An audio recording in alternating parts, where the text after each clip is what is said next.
Chapter 934. Li Gongda sighed and looked at Su Fengnian.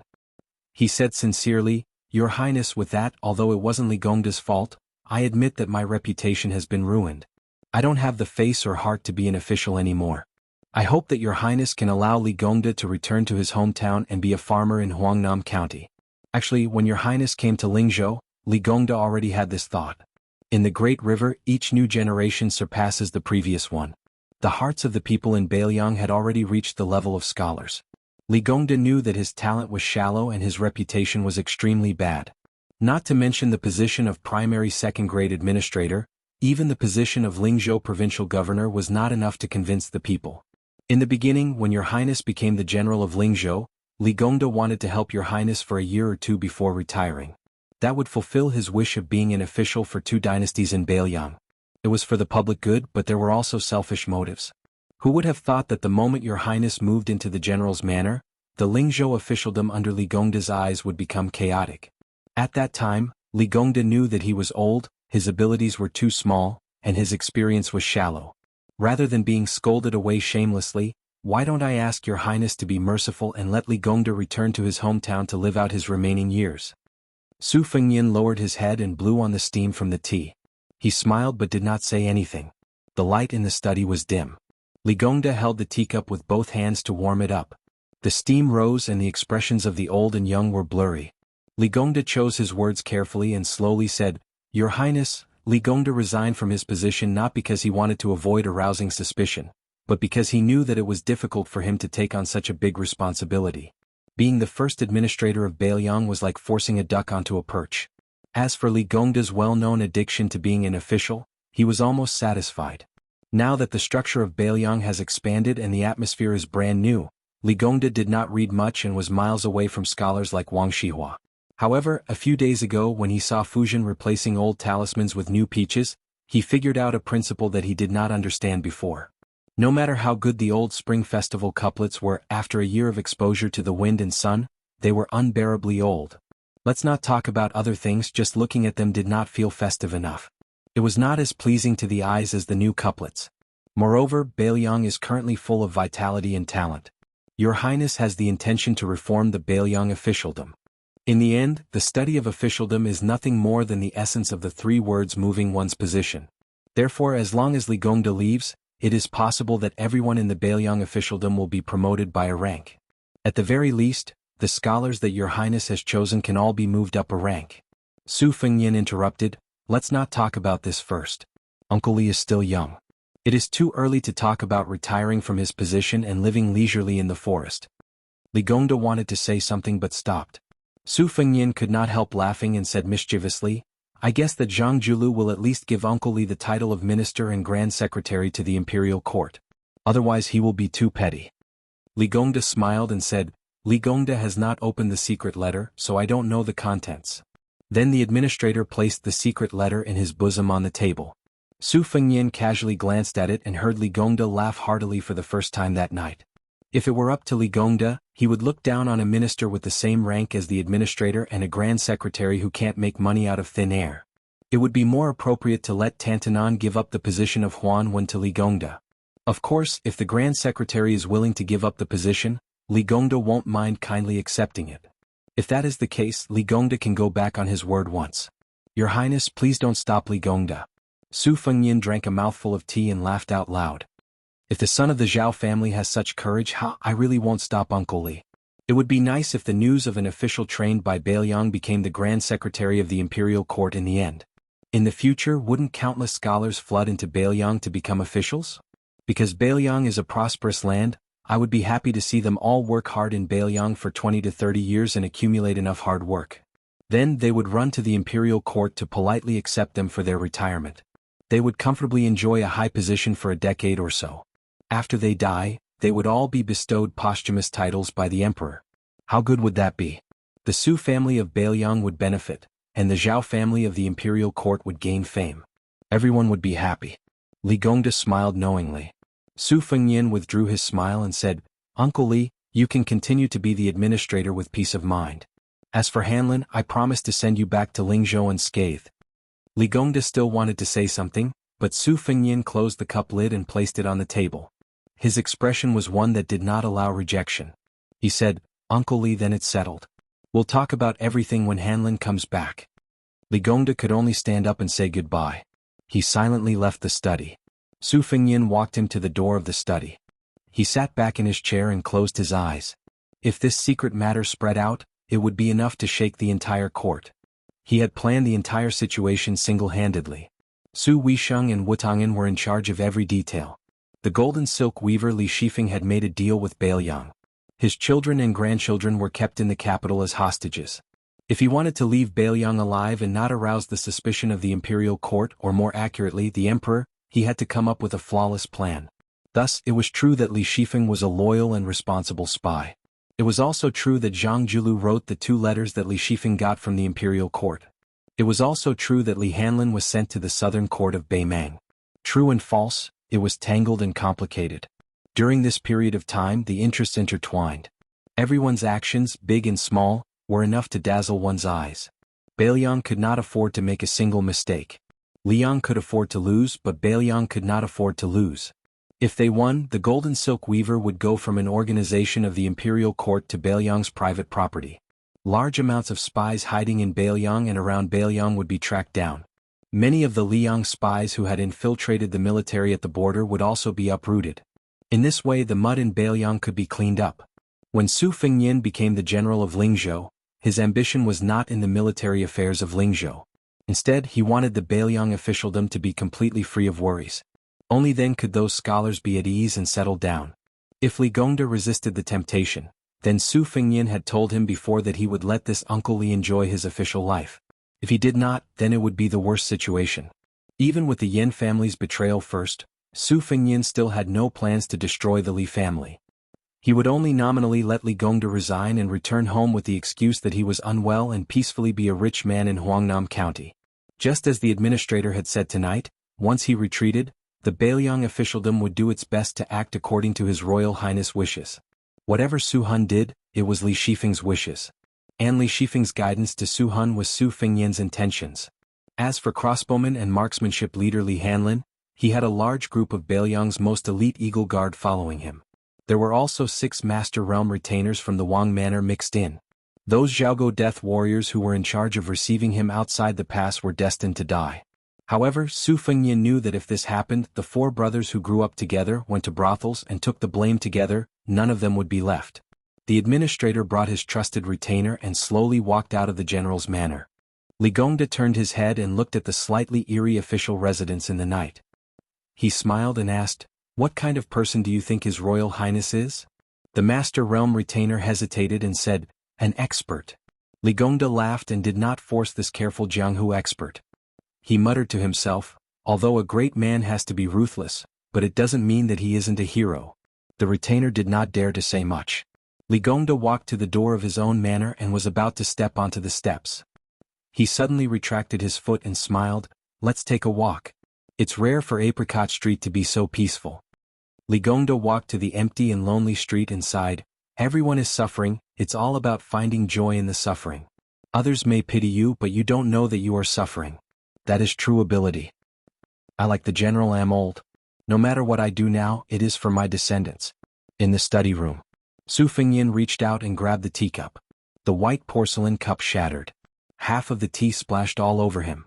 They were set to arrive at the Lingzhou general's manor on the 3rd day of the 1st month. He purposely mentioned the 3 secret letters in the corridor. Su Fengyan gave the Li family time and time again. At this moment, there was still only 1 secret letter on the table. In this game of chess, Bailiang, who had the geographical advantage, would not lose no matter what. It was only a matter of winning more or losing less. However, to Su Fengyan he would lose no matter what. He asked for it. He was alone. Su Beiji said it well. Chapter 935. Because the imperial court had appointed a crown prince and conferred titles to various kings, the emperor had personally decreed a general amnesty and changed the name of the year to Xiangfu. In the first year of Xiangfu, when the sound of firecrackers welcomed the new year, there were still court officials on duty. An old man in his 60s walked unsteadily toward Zhang Hut with wine and a bag in his hand. Along the way he occasionally met him. Regardless of whether it was the Son of Heaven's personal attendants or the eunuchs who could wear bright red python robes, when they met this old man, without exception, They all took the initiative to stop and throw the rules and regulations of the palace to the back of their minds. They all exchanged a few pleasantries with a smiling face. If it were an ordinary person, once they were discovered, they would definitely be remembered by the head eunuch of the ceremony directorate, Han Diaosi. Sooner or later they would not be able to bear the consequences. However, now that the ceremony directorate had changed its head, celebrating the beginning of spring, and the target was Tantanon, who was liked by everyone in the imperial court, both inside and outside the palace, there was no need to be afraid of being used against them. Even if there were people who wanted to make trouble for the emperor would only reprimand those people for gossiping. Huan Wen, who had replaced Sun Shiji as the new head of the province, greeted everyone along the way and arrived at Jianghu hut. From a distance he saw the Minister of Revenue Wang Xiongui standing under the eaves, rubbing his hands and exhaling. This Jiangnan scholar, who came from a humble family, could be considered an extremely young and strong man in the imperial court that was full of white hair. Along with many of the pillars of the imperial court, he had relied on the imperial examination to become a carp jumping over the dragon's gate during the Yonghui era. Furthermore, in that year's imperial examination, Wang Xiongui, who ranked first and third, was the youngest of the top three. The teacher who presided over the imperial examination was the Grand Secretary Jianghu. The teacher who read the examination papers was coincidentally the Left Chancellor of the Imperial College at that time, Huan Wen. Relying on his talent in running the country and helping the world, he had climbed up the ranks to become the Minister of Revenue. Wang Xiongui was undoubtedly part of the Zhang faction. Even though he had become a minister, he had always treated Zhang Julu and Huan Wen as disciples. At this moment, without waiting for Huan Wen to approach Jianghu hut, he hurriedly ran down the stairs to help Huan Wen take the wine jug and cloth bag. Huan Wen joked, "Fuding, why is that blue-eyed boy shutting the door to you again? This old fellow is really something. Yesterday you went to pay your New Year's greetings and today he came again. It's obvious that he cares a lot about your favorite student, but he just can't bring himself to do it. It's fine, it's fine. In a moment I'll just say that this pot of wine and salted peanuts were all brought by you. I don't believe that Bai Yen won't be envious. If he can hold back his greed and just watch the two of us enjoy life, then I'll be helping you vent your anger, won't I?" Minister Wang, whose given name was Fu Ding, smiled wryly and said, "How could this junior dare to get angry with Grand Secretary Darren? Wan Shi, please don't make fun of Fu Ding. Besides, this junior didn't discipline him properly and let that good-for-nothing son of mine get into trouble. The entire capital is watching as a joke. This junior truly has let down Grand Secretary Darren and Huan Shi's expectations." Huan Wen smiled. This Tantanon wasn't quite the same as those shrewd pillars of the imperial court who couldn't help but be suspicious of their dark temperaments. When the old man smiled, it wasn't a fake smile, and it didn't make people feel that there was a knife hidden in his smile. Instead, it made people feel that Sir Huan had truly encountered a happy occasion. Over the years, some of the senior ministers who had fallen on hard times liked to run over to Huan Wen to reminisce about old times, bringing along a few pots of good wine.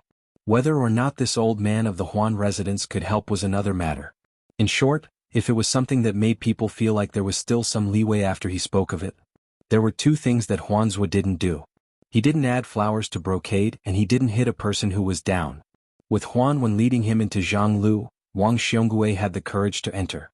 Huan Wen stopped in front of the door.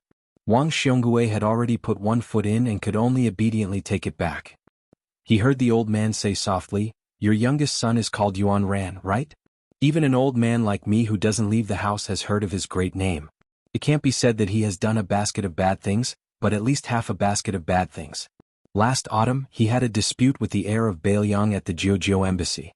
He was praised to the heavens by his accomplices, saying that he was the #1 silk pants in the capital and that he was the only one who dared to go against the heir. This originally wasn't much. Whether it was me or Bai Yin, we were all hot-blooded when we were young. Who didn't have a bit of vanity? It's just that your child is too bold now." He actually went to the Ministry of Personnel to bully Zhao Yuling's daughter. This daughter is even betrothed to Yin Maochuan's only son. Not only that, the son of the Ministry of Justice's Han Lin came out to say something fair and gave your son a beating. He even scolded his father for being a mere assistant minister in the Ministry of Justice. Fuding, if you count with your fingers in the 4 years of Yonghui, it was actually only the few of you who stood out together. Your relationship was generally not bad. After this incident, how are you going to meet Yin, Zhao, and Han, who are all officials at the same time? You and I both know that next year's imperial examinations will be presided over by Yin Maochun. You and I both know the level of Yin Maochuan's ability as an official. He isn't called the head of the imperial court's prime ministers for nothing. After this year's imperial examinations, it will be the big event of the local officials' examinations. Zhao Yuling will definitely be the one in charge. How can your teacher not be fuming with anger? If I sat in by Yan's position, I would be just as angry. Wang Xiongui stomped his foot and sighed. He said in a low voice, Teacher Huan, you don't know. My son Wang Yuanran was framed. Otherwise he wouldn't have acted so rashly. Huan Wen, who was known for his good temper, actually had a face full of anger. He suppressed his voice and scolded, Idiot, flies don't bite seamless eggs. If your son was a good person, would he have the chance to be framed? The family's misfortune, the greatest misfortune, is that your descendants don't care about your fortune. He's already made such a big mistake. As his father, you're still thinking about how to clean up after Wang Yuanran's mess instead of mending the pen after the sheep are lost. If you Wang Xiongui aren't stupid, then what are you? Chapter 936. Wang Xiongui stammered, not daring to retort. It was indeed hard for outsiders to imagine that a second-rank minister could be scolded so miserably. Huan Wen still wasn't satisfied. He snatched the wine pot and cloth pouch, directly throwing down a string of harsh words. I originally thought you'd come to understand before coming, but I didn't expect you to still be such a scoundrel. You can't even manage a son. What Ministry of Revenue? I Huan Wen have always favored you. Fine, then you might as well not be some Minister of Revenue. Come to the Ministry of Revenue and be my assistant. You'll still be a second-rank official. How about it? So that your son won't rely on you, his father, to raise his tail to the sky and show that extremely unsightly light. Wang Xiongui was so scared that his face turned pale. Everyone in the court knew that Grand Secretary Zhang Julu was in charge of the Jiang faction, which was actually of the same origin. It was just that the banner was swapped with the character Zhang. In fact, it could be traced all the way back to Zhang Julu and Huan Wen's benefactor teacher, who was the old Grand Secretary's benefactor teacher. Wang Xiongui was undoubtedly the most popular candidate to take over Zhang Julu's position, both inside and outside the Jiang faction. To speak plainly, even if the emperor was dissatisfied with Wang Xionggui's position as Minister of Revenue and demoted him, even demoting him to a provincial post, as long as the Zhang and Huan elders were still there, even in the court and outside, they still had great prestige. Wang Xiongui wasn't afraid of not having a chance to return to the central government. However, if the Zhang and Huan elders felt that Wang Xiongui couldn't bear the heavy responsibility and wasn't enough to support their branch, then Wang Xionggui's career in this life could be considered to have come to an end. Huan Wen gave a cold snort. Wang Xiongui was dejected and didn't say anything. After careful consideration, he said bitterly, Teacher Huan, this junior knows his wrongs. I won't enter the room and make the Grand Secretary worry. While there's still snow on the ground, I'll go back now and have Wang Yuanran kneel in front of Zhao Yuling's gate. I'll also personally pay a visit to Zhao Yuling to apologize. Huan Wen nodded and laughed. Footing, you slippery fellow. What dog farts snow on the ground? Zhao Yuling's gate is filled with a sea of people. It's very clean. Why don't you find a handful of snow for me? Fine, it's good that you know your wrongs. It's good that you've caused such a ruckus. It'll teach your son a lesson. Wang Yuanran is not stupid. Even if you keep a straight face, he can still see the love in your eyes. Plus, your wife is soft-hearted. She can't stand the crying of her young son. This time she made him lose a layer of skin. Sooner or later she will secretly compensate him more. Tell Wang Yuanran that if he dares to cause trouble again, I'll tell Yao Baifeng to throw him into the Imperial College for 3 to 5 years. The Minister of Revenue, who had Tantanon personally intervened to help him deal with his family affairs, had tears in his eyes. His lips trembled as he said, Teacher Huan's kindness, this junior is unable to repay. Huan Wen shook his head and sighed, These small favors I've given you are nothing. The one inside is the one who really thinks highly of you. Footing, you must not disappoint him. Wang Xiongui nodded heavily.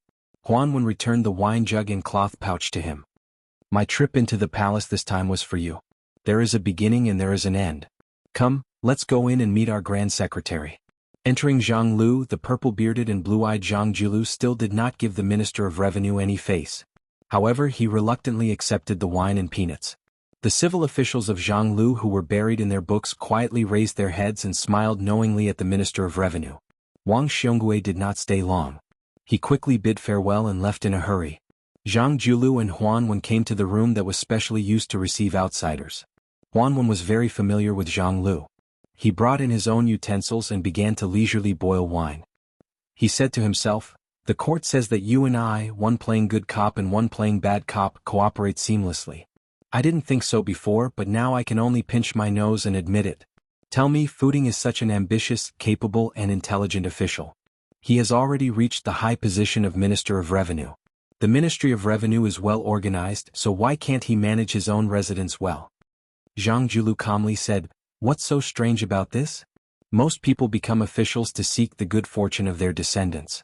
Besides, don't look at how Wang Yuanran suddenly became a street rat in the capital. In fact, in front of his father he is very clever and clever. The sons of officials are mostly like this. It's not that they are stupid but that they are too smart. They have long been influenced by the ways of the officialdom to flatter and bully those below. I dare say that this is the first time Wang Xiongui knows that his youngest son is so muddle-headed. This is also why every year there are many officials who do not fall at the hands of their political opponents, but fall at the hands of their own children and grandchildren. It's not strange for father and son to be in court together, but it's rare for 3 generations to be in court together. Even if the positions of the 3 are not high and their ranks are not high, whether they are good or bad officials, at least they are truly intelligent officials. Huan Wen, whose nose had been frozen to a brandy, smelled the aroma of the wine and asked with a smile, then how many generations do you think there are in Beiliang? Zhang Julu calmly said, this question you have to ask the mysterious Huang Sanjia. I don't know and I don't want to know. What's done is done and that's more important than anything else. As for how far you can see, in the end it depends on how far you can walk. Huan Wen laughed heartily. Zhang Julu stretched out his hand. Huan Wen said in surprise, you want to drink wine? Bai Yin, you want to get a concubine? Congratulations, congratulations. Zhang Julu glanced at him unhappily. He poured himself a bowl of hot wine, drank a mouthful and said with a smile, I've thought about it. Huan Wen nodded and said, me too. As soon as the 2 letters were sent, I felt some regret. Hey, it seems that you and I have both been tricked. That kid, the younger generation, will surpass us in time. Borrowing our hands, he began to deal with Beiliang. However, I am now quite curious, did Golden Thread Weaver Li Shifeng also get deceived, or is he already in cahoots with Beiliang? Zhang Julu asked in return, is there a difference? Of all the civil and military officials in the imperial court, only he, Tantanan, could keep up with Grand Secretary Zhang's thoughts. He nodded and said, that's true. Li Shifeng has made great contributions in the end, moreover he even made Yan Jieshi owe him a huge favor. We still need to let him return to the capital with dignity. However, based on your unyielding nature when dealing with Ji Province's Han family 20 years ago, Li Shifeng doesn't have this type of fortune. Zhang Julu said with a laugh, only after giving my grandson New Year's money did I remember that I am already an old man in my 50s. It is also time for me to have this type of temperament. Huan Wen released an "oh" sound, saying teasingly, what, you're finally starting to seek a path of retreat? Zhang Julu shook his head, his eyes firm and resolute. He slowly spat out 2 words, I won't. Huan Wen said quietly, don't worry, I won't let your Bai Yener die without descendants. Zhang Julu swayed the wine bowl, saying in self-mockery, it's difficult. Huan Wen suddenly said with a deadly earnest expression, don't you still have a daughter who hasn't married yet? In the future, Beiliang still lacks an official consort, what do you think of this idea? Zhang Julu was so angry that he laughed and said, get lost. In the distance, Zhang Julu's important ministers all clearly heard the Grand Secretary's vulgar words, looking at each other in dismay. Chapter 937. The officialdom of Lingzhou originally thought that His Highness the Crown Prince, who had suffered in Lingzhou, would most likely have asked the great general for an imperial sword and was going to start a massacre in Lingzhou. They never thought that Lingzhou city would still be as calm as before. This made people wonder. Could it be that the administrator was really so highly regarded that he was so powerful that the great general had no choice but to look at him differently and give him a completely different ending than Huaihua great general Zhong Hongwu? Many fence-sitters who wanted to squeeze their way into the Lingzhou general's manor thought about it carefully and felt that it was best to first go to the Li manor to pay a New Year's visit. Adding on the fact that the housekeeper of the general's manor, Sun Fulu, was famous for being unreasonable, he spread the word that the manor would not be welcoming visitors, so there were not many officials who went there to look for trouble. However, at noon on the 6th day of the first month, when Huangnam County Governor Song Yen moved his family into Lingzhou City, he did not stay in the administrator's manor of his teacher, Li Gongda. Instead, he moved into the general's manor. This made many people confused. However, when His Royal Highness moved into the official residence, he did not show his face, because he dragged Su Beiji to the west of the city to drink. The coachman was changed from Su Yanbing to Han Laoshan, who was from the same sect and was also the deputy general of Lingzhou.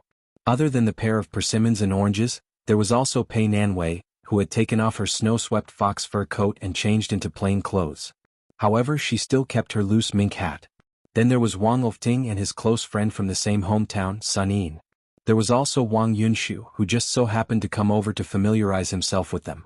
Among the 5 young masters of similar ages, other than Sun Yin, who looked ordinary and old-fashioned, the 4 of them were rather eye-catching when gathered together. Luckily, they were drinking at the bottom of the city, so they were not recognized by the sharp-eyed people. When they were drinking, Wang Yunshu and Wang Lofting were both figures of the 4 kings of Huangnan and knew each other very well. Moreover, the 2 of them were also one of the 4 tyrants of Lingzhou back in the day, so they did not seem to be unfamiliar with each other. Only Sun Yin, who was temporarily working as a shabby private tutor in the Wang family of Zijin, did not seem to fit in. Even though Su Beiji took the initiative to talk to him a few times, Sun Yin could only be considered to be able to respond appropriately. However, he was never able to take advantage of the opportunity to expand the topic. It was as if he was born to not be the center of attention at the same table. Su Fengyin naturally compared Sun Yin to Qin Shiliang, who had a similar background, and was somewhat disappointed. Whether it was in front of him or Su Shao, Qin Shiliang had never shown the slightest bit of stage fright. Su Fengyin was now in urgent need of scholars that could be used immediately. People like Su Beiji could be casually tossed into any county and he would be able to flourish on his own. There was no need for him to worry about him at all. If not for this, Su Fengyin was not a deity, how would he be able to take care of everything? Wang Lofting, who had good observation skills, had secretly stepped on Sun Yin's feet a few times under the table. The stubborn Sun Yin was still as stubborn as before. The aroma of the big pot of dog stew on the table filled the air. They had also drunk more than 10 caddies of green ant wine. It was about time to pay the bill and leave. Wang Lofting lamented in his heart. This clan head of the Wang clan of Purple Gold knew very well how the first impression was. It was incomparably important. There were so many so-called talented people in the world who did not get the chance to meet them. In fact, most of them were idiots who did not know how to find the right opportunity to recommend themselves. It was not as if a man had talent, it was not as obvious as a woman who was pregnant at first glance. It was no wonder that others could not tell the difference between good and bad. However, the problem was that Wang Lofting was more certain than anyone else that Sun Yin was not a pedantic scholar who only knew how to read books. This was what made him feel so regretful. Although he, Wang Lofting, was the new favorite of His Royal Highness, he could not be so foolish as to tell His Royal Highness that Sun Yin's talent was extraordinary. It was His Royal Highness who could not recognize a fine steed, not His Royal Highness. If Wang Lofting was really so impetuous, he would not be able to sit firmly on the seat of the clan head of the Wang clan of Purple Gold. The seat was also stained with the blood of many of his clansmen. Don't judge Wang Lofting by his scholarly and elegant demeanor. With one hand he lured the bandits into having evil thoughts at the sight of wealth. With the other he used a large sum of money to hire the authorities to suppress the bandits.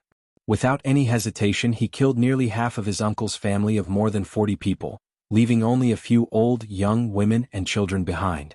Not a single one of the 18 bandits was left alive. The 2 groups of people parted ways.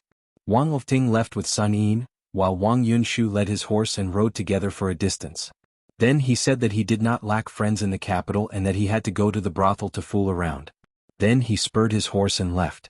Ever since Wang Lofting became the clan head, the 2 young masters who were originally on good terms with each other gradually drifted apart. On the other side of the road, Su Fengyin bought a stick of sugar-coated haws and bit into it. Su Beiji was silent for a long time.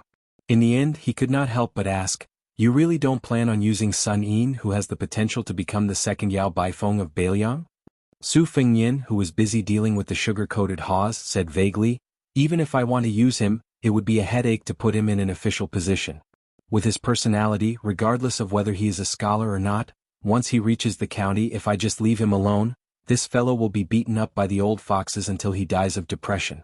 If I have to take out a very large official's hat for him to wear, to be honest, I really am not willing to do so. That's because giving it to anyone would be more useful than giving it to Sun Yin. At the very least, it would be more effective than giving it to Sun Yin. It's just that letting him be kidnapped by Yao Baifeng to go to the Imperial College in the capital is also inappropriate. The Imperial Court is blessed with a unique environment and skilled craftsmen to carefully polish this piece of unpolished jade. If in the future Sun Yin becomes a powerful official in the imperial court and Bailiang has another Zhang Julu as an enemy, I would regret it so much that my intestines would turn green with regret. But to put him under house arrest in Bailiang for the rest of his life, regardless of sentiment or reason, is not kind. Yao Baifeng said that he is a scholar who has won 3 yuans in a row. In the end, if he ends up in my hands, it will be a waste of his life. If word gets out, it won't be good. Su Beiji smiled and said, "You think that Sun Yin is a chicken rib, tasteless to eat but a pity to throw away?" Su Fengyin nodded his head.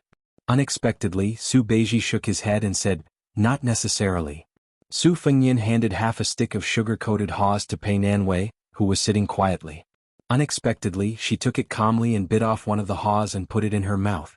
Su Fengyin did not have the mood to flirt and continued to say to Su Beiji, "Capable people have more work to do. Why don't you help me test Sun Yin? I really don't have time to care about him. I am about to leave Lingzhou and participate in the military training at the border with Su Xiao." Su Beiji said decisively, "If he is handed over to me, even if I become the governor of Lingzhou, don't expect Sun Yin to be loyal to you. As long as he is a scholar who doesn't have a bit of pride. Sun Yin is especially obvious." Su Fengyin frowned and said, "It's not a problem anyway. What do you want me to do?" Su Beiji said softly, "There is a way that saves you the most trouble. Do you want to hear it?" Su Fengyin rolled his eyes and said, "Don't talk nonsense." Su Beiji said calmly, "If you can't use him, then kill him. Kill him secretly. You can drown him by accident or poison him slowly. Anyway, you are familiar with this. Wang Lifting is ambitious. Before he becomes the golden thread weaver, let him know what it means to show mercy and severity." Pei Nanwei turned to look at this Beimang remnant and made up her mind to stay away from this person. Just as Su Fengyin was about to speak, he saw a group of riders galloping on the street in a domineering manner. Immediately, the whole street was in chaos. Fortunately, the people seemed to be used to it. The women ran with their children, the hawkers ran as fast as they could, and the men in the middle of the street jumped and dodged. Practice makes perfect. This undoubtedly increased the arrogance of the group of hedonistic young masters. Most of the young masters were wearing fur coats and had knives and swords hanging on their necks. There was even a young woman with fiery eyes and a vicious aura that did not lose out to the group of hedonistic young masters. The horse she rode was a very outstanding breed, the Yellow Dragon Hussar. It was not much inferior to the western region's Fergana horses that were hard to buy with money. Among the group of horses, she and the leader, the White-Hoofed Shadow, were the most expensive and eye-catching. Su Fengyin looked on coldly from the side with a calm expression. The White-Hoofed Shadow only glanced at Su Fengyin from the side of the street and then passed by. Unexpectedly, the young mistress of the Yellow Dragon Hussar had sharp eyes. At first, she only saw the 2 handsome young men's appearance, and then she saw the woman beside them coincidentally raising her head and revealing her appearance.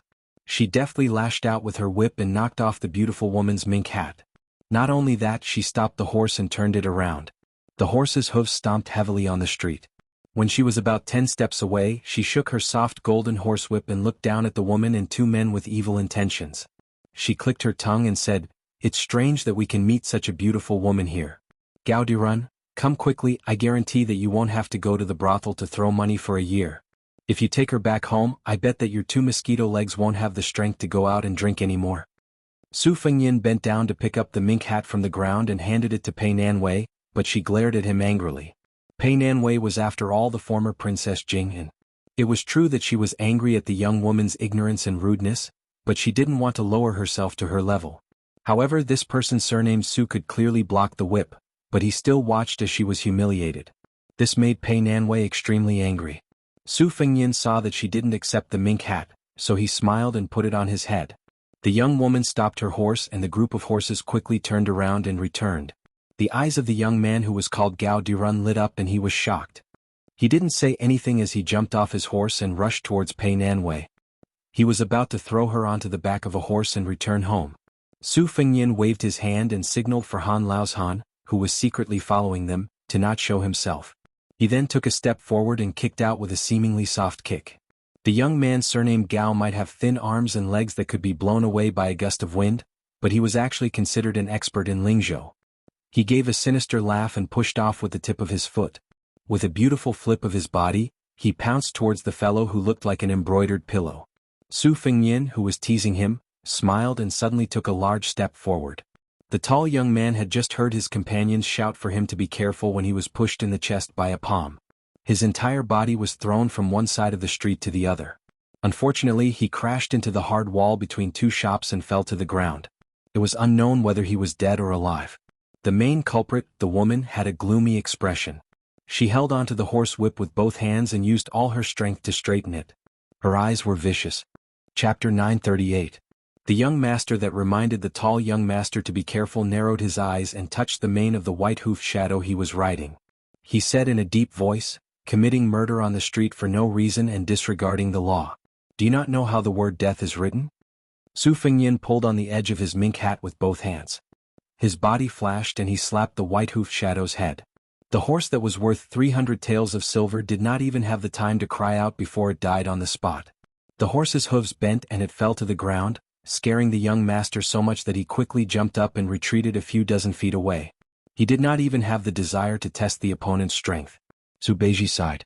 At this moment, not to mention you half-baked Yamen officials, even if the insufferably arrogant Yan Wenwan were to appear, she would also be beaten by His Highness the Heir Apparent, who was full of resentment and had nowhere to vent. Su Fengyin took a deep breath and suppressed his surging killing intent. He said expressionlessly, "Scram." The noble woman riding the yellow dragon hussar was so angry that she laughed. "Not bad, you do have some mediocre skills. This is the first time I've heard that Lingzhou has such a courageous Jianghu person. I've learned something new." The young master whose beloved horse had died on the street threw a look at his companion and the horse galloped away. Su Fengyin glared at the woman on the horse and then continued forward with Su Beiji. Su Beiji asked with a smile, "Do you feel better?" Su Fengyin said helplessly, "What are you talking about?" Su Beiji no longer behaved atrociously on his wound. She turned around and saw that the other nobles had put away their swords and sabers and slowed down their horses. They followed behind her, unwilling to leave. Their faces were full of ruthlessness and amusement, as if they were ready to watch a big joke. Su Beiji gently shook his head.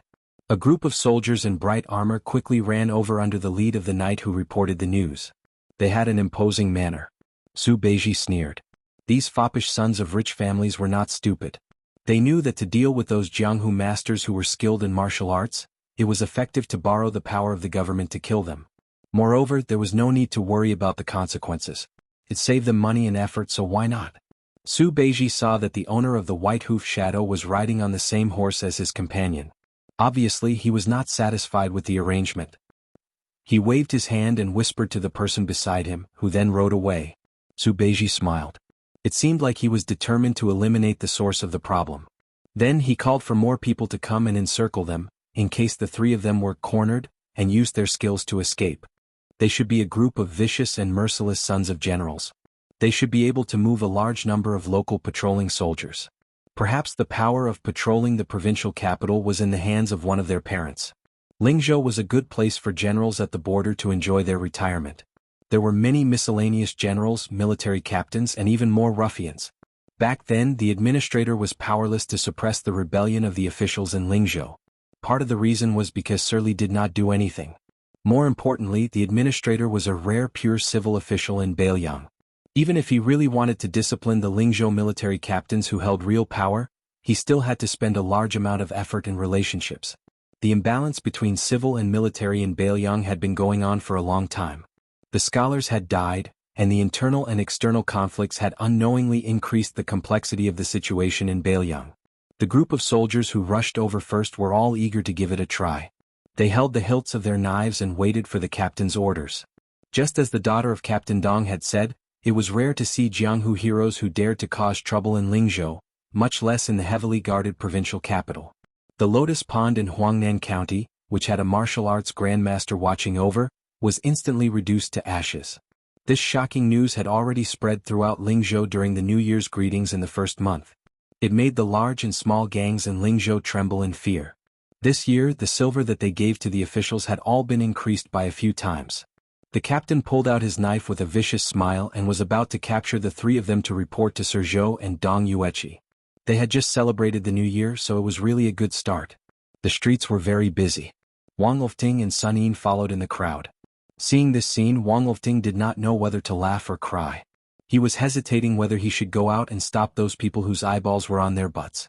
Sun Yin shook his head and said, "Let's wait and see." Wang Lifting said softly, I told you just now, His Highness is not the kind of person who likes to make a fuss. Moreover, the reason why His Highness came out this time was to see you. I'm sorry to get involved in this kind of trouble. Sun Yin pointed at his own head and said calmly, Sun Yin had already finished studying when he was 14. After that, you always asked me what I was doing. I can tell you now. Since ancient times, there have been secret techniques of the emperor that were used to control the officials. However, I have half of the long and short positive and negative sutra that I wrote. It can be used to analyze, counter, and balance the techniques of the emperor. After Master Yao went to the capital, it was not that I did not want to go to the emperor, but I could not. If I went, I would die. Sun Yin is very afraid of death. How could I not see His Royal Highness hiding his strength and biding his time? Since he was able to make the 4 princes of Huangnam County go from being united on the surface to completely breaking up, it proves that His Highness is like what I told you that night. He chose the middle of the road to govern Lingzhou. However, what Sun Yin wanted, even if it was a hereditary position of His Royal Highness, he still could not give it. Sun Yin, rather than selling what you have learned against your will, it is better not to sell it. Wang Lifting said regretfully, can't you learn to compromise? Sun Yin sneered, then what is the difference between you and Administrator Li Gongda? Wang Lifting hurriedly shut her mouth and obediently watched the commotion in the distance. She was afraid that this fellow beside her would say something disgraceful. Beiliang was poor. Perhaps it was because there were not many broken pots left. Those who were barefooted were never afraid of those who were wearing shoes. Since ancient times the people were valiant. They were used to fighting. It was only after Su Zhao's arrival that they became more restrained. However, the competitive blood that flowed in their bones did not fade away.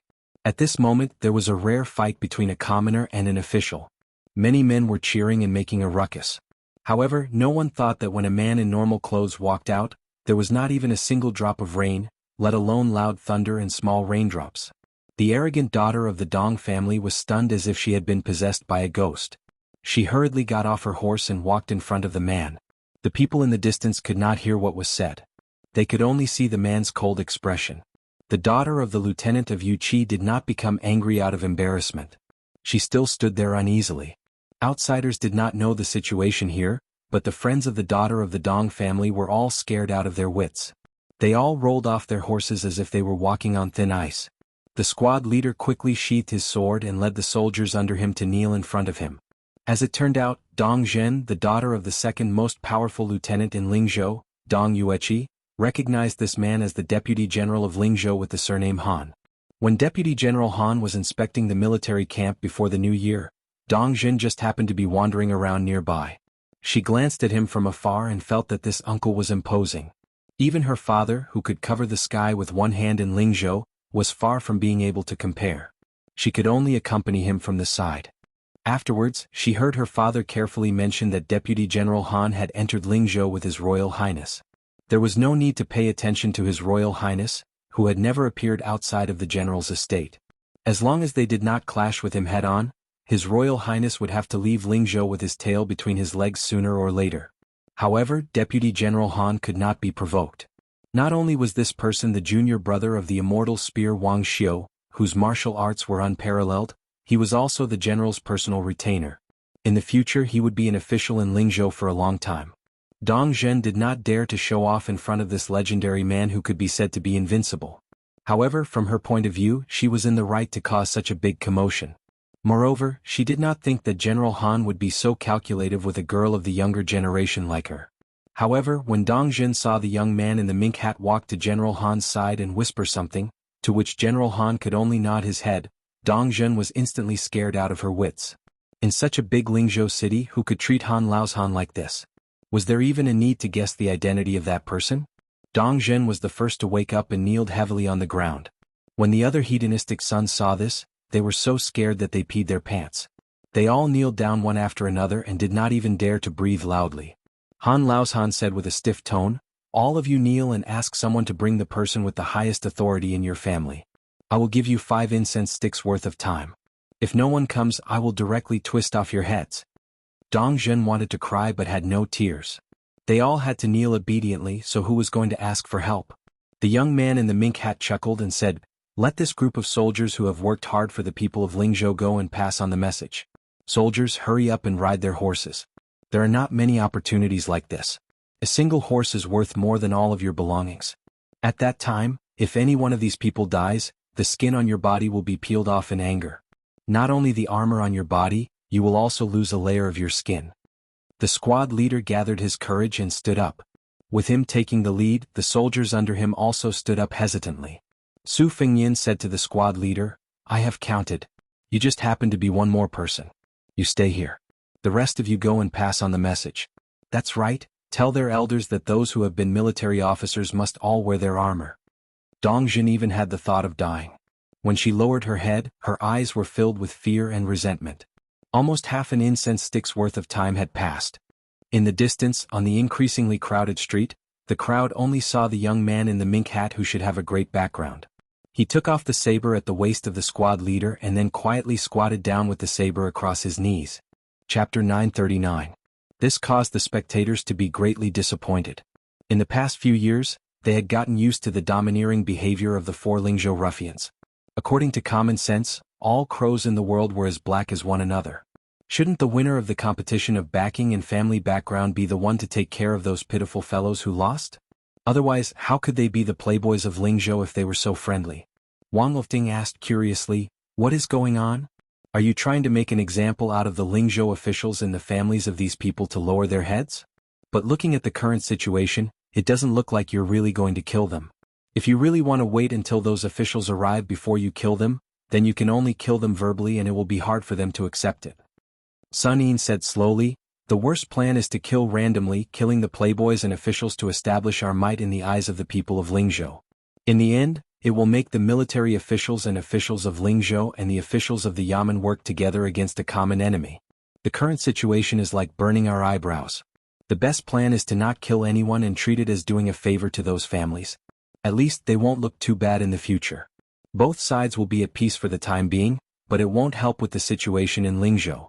The soldiers at the border of Yu and Liang will look down on His Royal Highness. The best plan in the current situation, there is almost no best plan to speak of. Wang Lifting smiled, almost. Sun Yin said calmly, there is, but I don't think His Royal Highness can do it. Wang Lifting continued to ask, tell me about it. Sun Yin gave a rare smile, if it ends up muddle-headedly and you treat me to good wine and I get drunk, I'll tell you. Anyway, in Beiliang, I, Sun Yin, am destined to be neither high nor low. Since I can't live happily, then I can only drink happily. After the time it took for 4 incense sticks to burn, horses galloped over one after another. Fortunately, most of them were generals and had excellent horsemanship. There was only one civil official who had never been on the battlefield, but he was also quick-witted. He let his squire ride the horse and rode with him. He did not care about his bearing and demeanor, and hugged the squire's waist tightly. The captain of the Yu cavalry, Dong Hongqiu, was the furthest away, but he still arrived at the same time as the civil official. Of the 4 military officials who arrived before him, one was the director of the Lingzhou army, one was a general with a title, and 2 military captains with real power. They were all kneeling on the ground with their descendants. That foppish playboy who had fainted after hitting the wall was also dragged over. Lord Zhou, who was in charge of the county's documents, also ran away quickly. His body was faster than Dong Yueqi and he fell to the ground neatly. He cried, humble Zhou Jianshu pays his respect to His Royal Highness. My unfilial son has disturbed His Royal Highness, I deserve to die. One must know that this Lord Zhou of the Lingzhou army was one of the people who had entered the general's residence that day. In the study room, he had received His Royal Highness's promise. Even if he did not get promoted and become rich, at least no matter how Lingzhou rose and fell, he, Zhou Jianshu, would still be able to keep his position as the 3rd highest civil official in Lingzhou. Young Master Zhou riding the white-hoofed shadow was the unfilial son that Lord Zhou had mentioned. Even Zhou Zhizhong, who had Commander Yan Wenwan as his back, had obediently knelt down. The director of the army and the military captains all felt a little better. Only Dong Yueqi remained standing. He cupped his fists and said in a deep voice, humble General Dong Hongqiu pays his respect to His Royal Highness. He was standing but His Royal Highness was still squatting. Zhou Zhizhong saw this scene from the corner of his eyes. He lowered his head a little more but the corners of his lips curled up. The entire Lingzhou officialdom knew that Dong Hongqiu was old General Zhong's trusted subordinate. Furthermore, because Dong Hongqiu had joined the army at a young age, he was a military official who had experienced the Spring and Autumn War. Otherwise, he would not have been able to become the captain of Lingzhou's Yuqi. Who knew how many generals who had retired from the border were eyeing this kind of prominent position? If one did not have any true ability, even if they were lucky enough to become one, they would be kicked down. In truth, even the normal citizens who did not like Dong Zhen and Zhou Jianshu felt that it was right for Dong Yueqi to not kneel to His Royal Highness who had no achievements. His Royal Highness gripped his Bailiang blade and slowly stood up. He did not fly into a rage like Dong Hongqiu had expected. He did not even try to use his status as Bailiang's heir or Lingzhou's general to force him to kneel. Han Laoshan, who was standing respectfully behind His Royal Highness, was about to take a step forward when Su Fengnian waved his hand. Su Fengnian stood with the blade in his hand. His hands were gently placed on the hilt of the blade. He said with a slight smile, "Everyone, do not worry. This heir has not suffered much. It is not that your sons and grandsons do not want to commit sins, but that they do not have the ability. It does not matter if they are wastrels who can't do anything right or if they are parasites who only know how to enjoy their achievements. It does not have much to do with this heir. This heir has been unreasonable in Bailiang for almost 20 years. There are indeed many things that are unreasonable. In this aspect, I am just like your sons and grandsons. However, using this opportunity today, I want to tell you about a small principle that this heir knows." Dong Yueqi sneered and said, "Oh? Since His Royal Highness has the leisure to do this, I am willing to hear the details." Su Fengnian smiled and said, "Actually, there is no need for this heir to say anything. Come, other than Sir Zhizhong, help the other officials take off their armor." The military officials kneeling on the ground all suddenly raised their heads. After being stunned, they could not hide their anger. Among them, the military official who was over 50 years old stood up with a dark expression.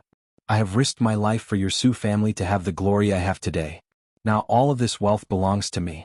I can be killed but not humiliated. Although my grandson has offended his superiors, he has not harmed you at all. Even if you are the eldest son of the great general and His Royal Highness of our Bailiang, my grandson's life is not good. He lost to you, a young man who could immediately become a general of Lingzhou. If you, Su Fengnian, want to beat him, I will accept it. However, if you want to humiliate me, there is no way. I have lived for so long. I don't believe that you would dare to kill all of these people on the streets. If that is the case, then I was blind to work for your Su family in the past." After the surplus general and the two captains looked at each other, they gritted their teeth and stood up. The group of commoners who could only see the general situation from afar had already begun to cheer loudly.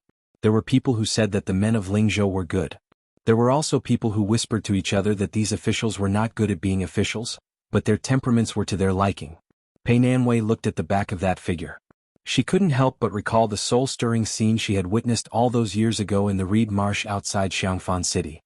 She, who should have been rejoicing in other people's misfortune, was a bit dispirited. Su Fengnian did not use his blade. He only tilted his head slightly.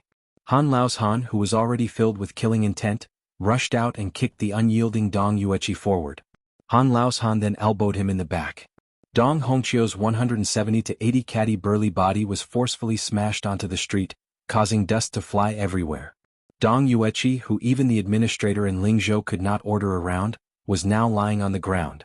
He struggled to get up, but Han Laoshan, who had already deliberately restrained his strength, stepped on his back. He had completely become a dead dog covered in dust. All of the commoners were terrified. Zhou Jianshu's throat moved as he swallowed a mouthful of saliva. Dong Zhen and Zhou Jianshu's group were so shocked that their faces lost all color. Even the old soldier of Lingzhou, who had not heard the horn of the battlefield for a long time and had not seen the smoke of the battlefield for a long time, began to tremble. Su Fengnian raised his Bailiang blade and pointed at the corporal whose legs were trembling. "Go, take off all of Sir Dong's clothes. Take it off one after the other." Su Fengnian gloomily added, "I'm rarely reasonable. Don't be ungrateful when you're enjoying it." Dong Yueqi let out a tragic roar. After he was not stopped by Han Laoshan, he staggered up. "I, Yueqi Field Officer Dong Hongqiu, will take off my armor today. From today onwards, I am no longer a soldier of Bailiang." The soldier's eyes were also red.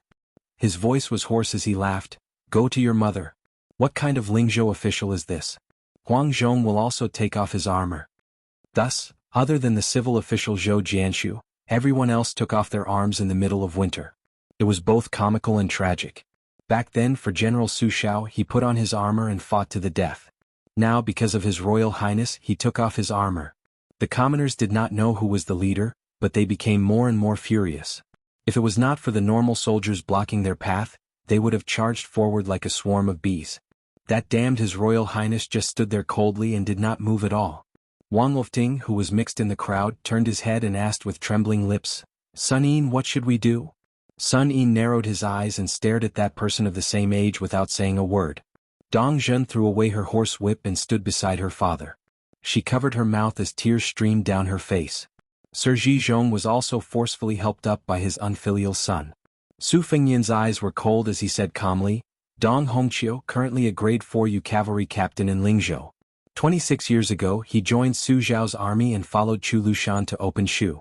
He was the first to reach the top of Chunshan Pass. In this battle he was stabbed 4 times. Huang Zhong, currently a grade 4 military officer in Lingzhou. During the Battle of Xiangfan City he was a death warrior of the vanguard camp. He climbed the city wall 6 times and was injured 6 times until he could no longer fight. Of the 800 death warriors of the vanguard camp, only 19 survived after the battle. Hong Yuan, together with his brothers Honghe and Hongshan, were the first crossbowmen in Liangzhou. Together they cut off 21 heads of Beimang's scouts. His brothers died one after another. Hong Yuan was heavily injured and could not even hold a teacup in his right hand. He had no choice but to retreat from the border. Su Xiao personally gave him the title of General Weiyuan and promised that his eldest son could become an official when he was 20 years old. His Royal Highness did not even look at the other 2 fellows who relied on their father's contributions or silver to become captains. His Royal Highness held the Bailiang knife and turned to leave. He only left behind one sentence. "Those who stand beside these 3, go and count the scars on your ancestors and fathers." Chapter 940. Although the west side of Lingzhou was not as wealthy as the north side, there were many crouching tigers and hidden dragons. Most of the officials lived here. The inside story of the disturbance quickly spread throughout the taverns. Wang Lofting and Sun Yin chose a restaurant that specialized in Jiannan's spring stew. They sat on the second floor near the railing and ordered the famous Camel's Peak stew that shook Bailiang. The clamor downstairs could not be separated from the farce on Wenquan Street. At first, they were cursing His Royal Highness's unscrupulous actions and humiliating Dong Yueqi, Huang Bing, Cao Cao, and the valiant bravery General Hong Yuan. Not only did he use his status as Lingzhou's general to force them to kneel, he also wanted them to bare their upper bodies. This made the 3 so angry that they did not hesitate to take off their armors to express their intentions. They were determined to leave Bailiang and no longer work for the Su family.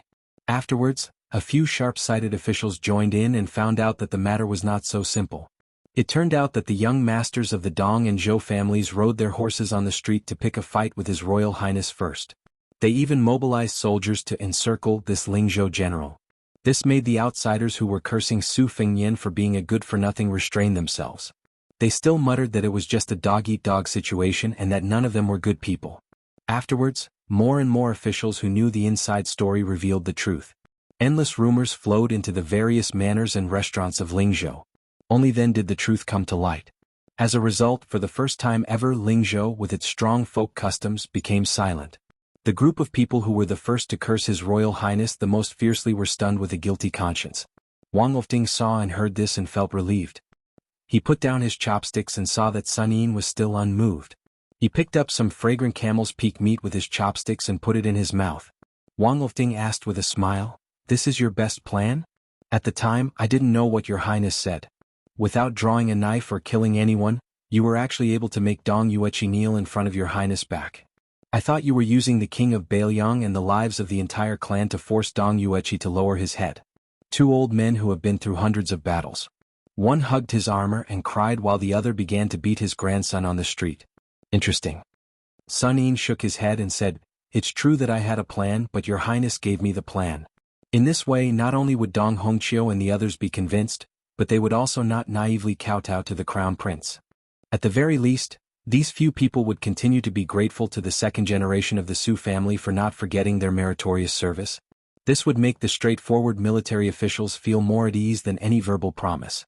They would be able to temporarily behave themselves in their respective circles and be willing to tactfully take a step back for His Highness the Crown Prince out of gratitude.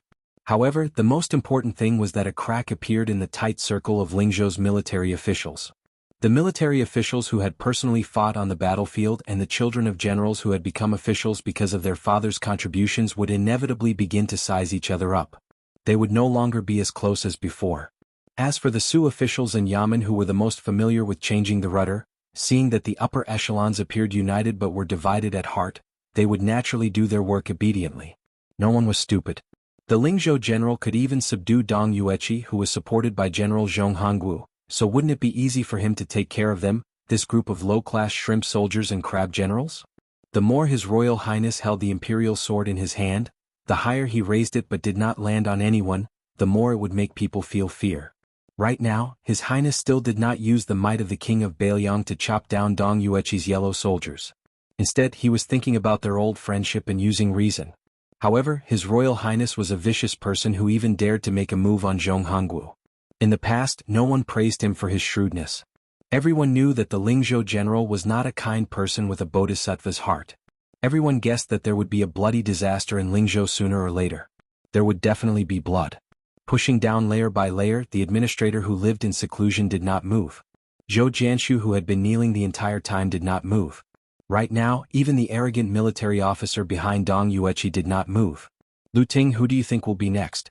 Wang Lifting smiled knowingly. It can only be that group of Sioux officials who did not have a good year in Lingzhou's officialdom. Although you and I know that His Highness will not go as far as to glare at them, they do not know. They will only feel that a knife has fallen on their head. It will not fall and it will make them wish they were dead. Sun Yi nodded his head with a lonely expression. Wang Lifting asked softly, His Highness has such a mind and you are still not willing to become an official? Sun Yi retorted, What kind of official? A county magistrate in charge of politics? An assistant to the governor of Lingzhou's 7 counties? Or an assistant to the governor's manor? Without waiting for Wang Lifting to persuade him, Sun Yi laughed coldly, I can't even do it well. It is important to know oneself. Only by knowing oneself can one understand others. I, Sun Yi, have high standards but low abilities. After becoming a county magistrate, I have no one to rely on and I am not willing to spend my time on dealing with those arrogant Sioux officials. If they want to take care of me, it will be easy. Even if His Highness is my backer, these stubborn people have many hidden methods to cut my flesh with a soft knife. No matter what I do, my hands and feet are tied. There is no one around me that I can use and I cannot pass down any policies.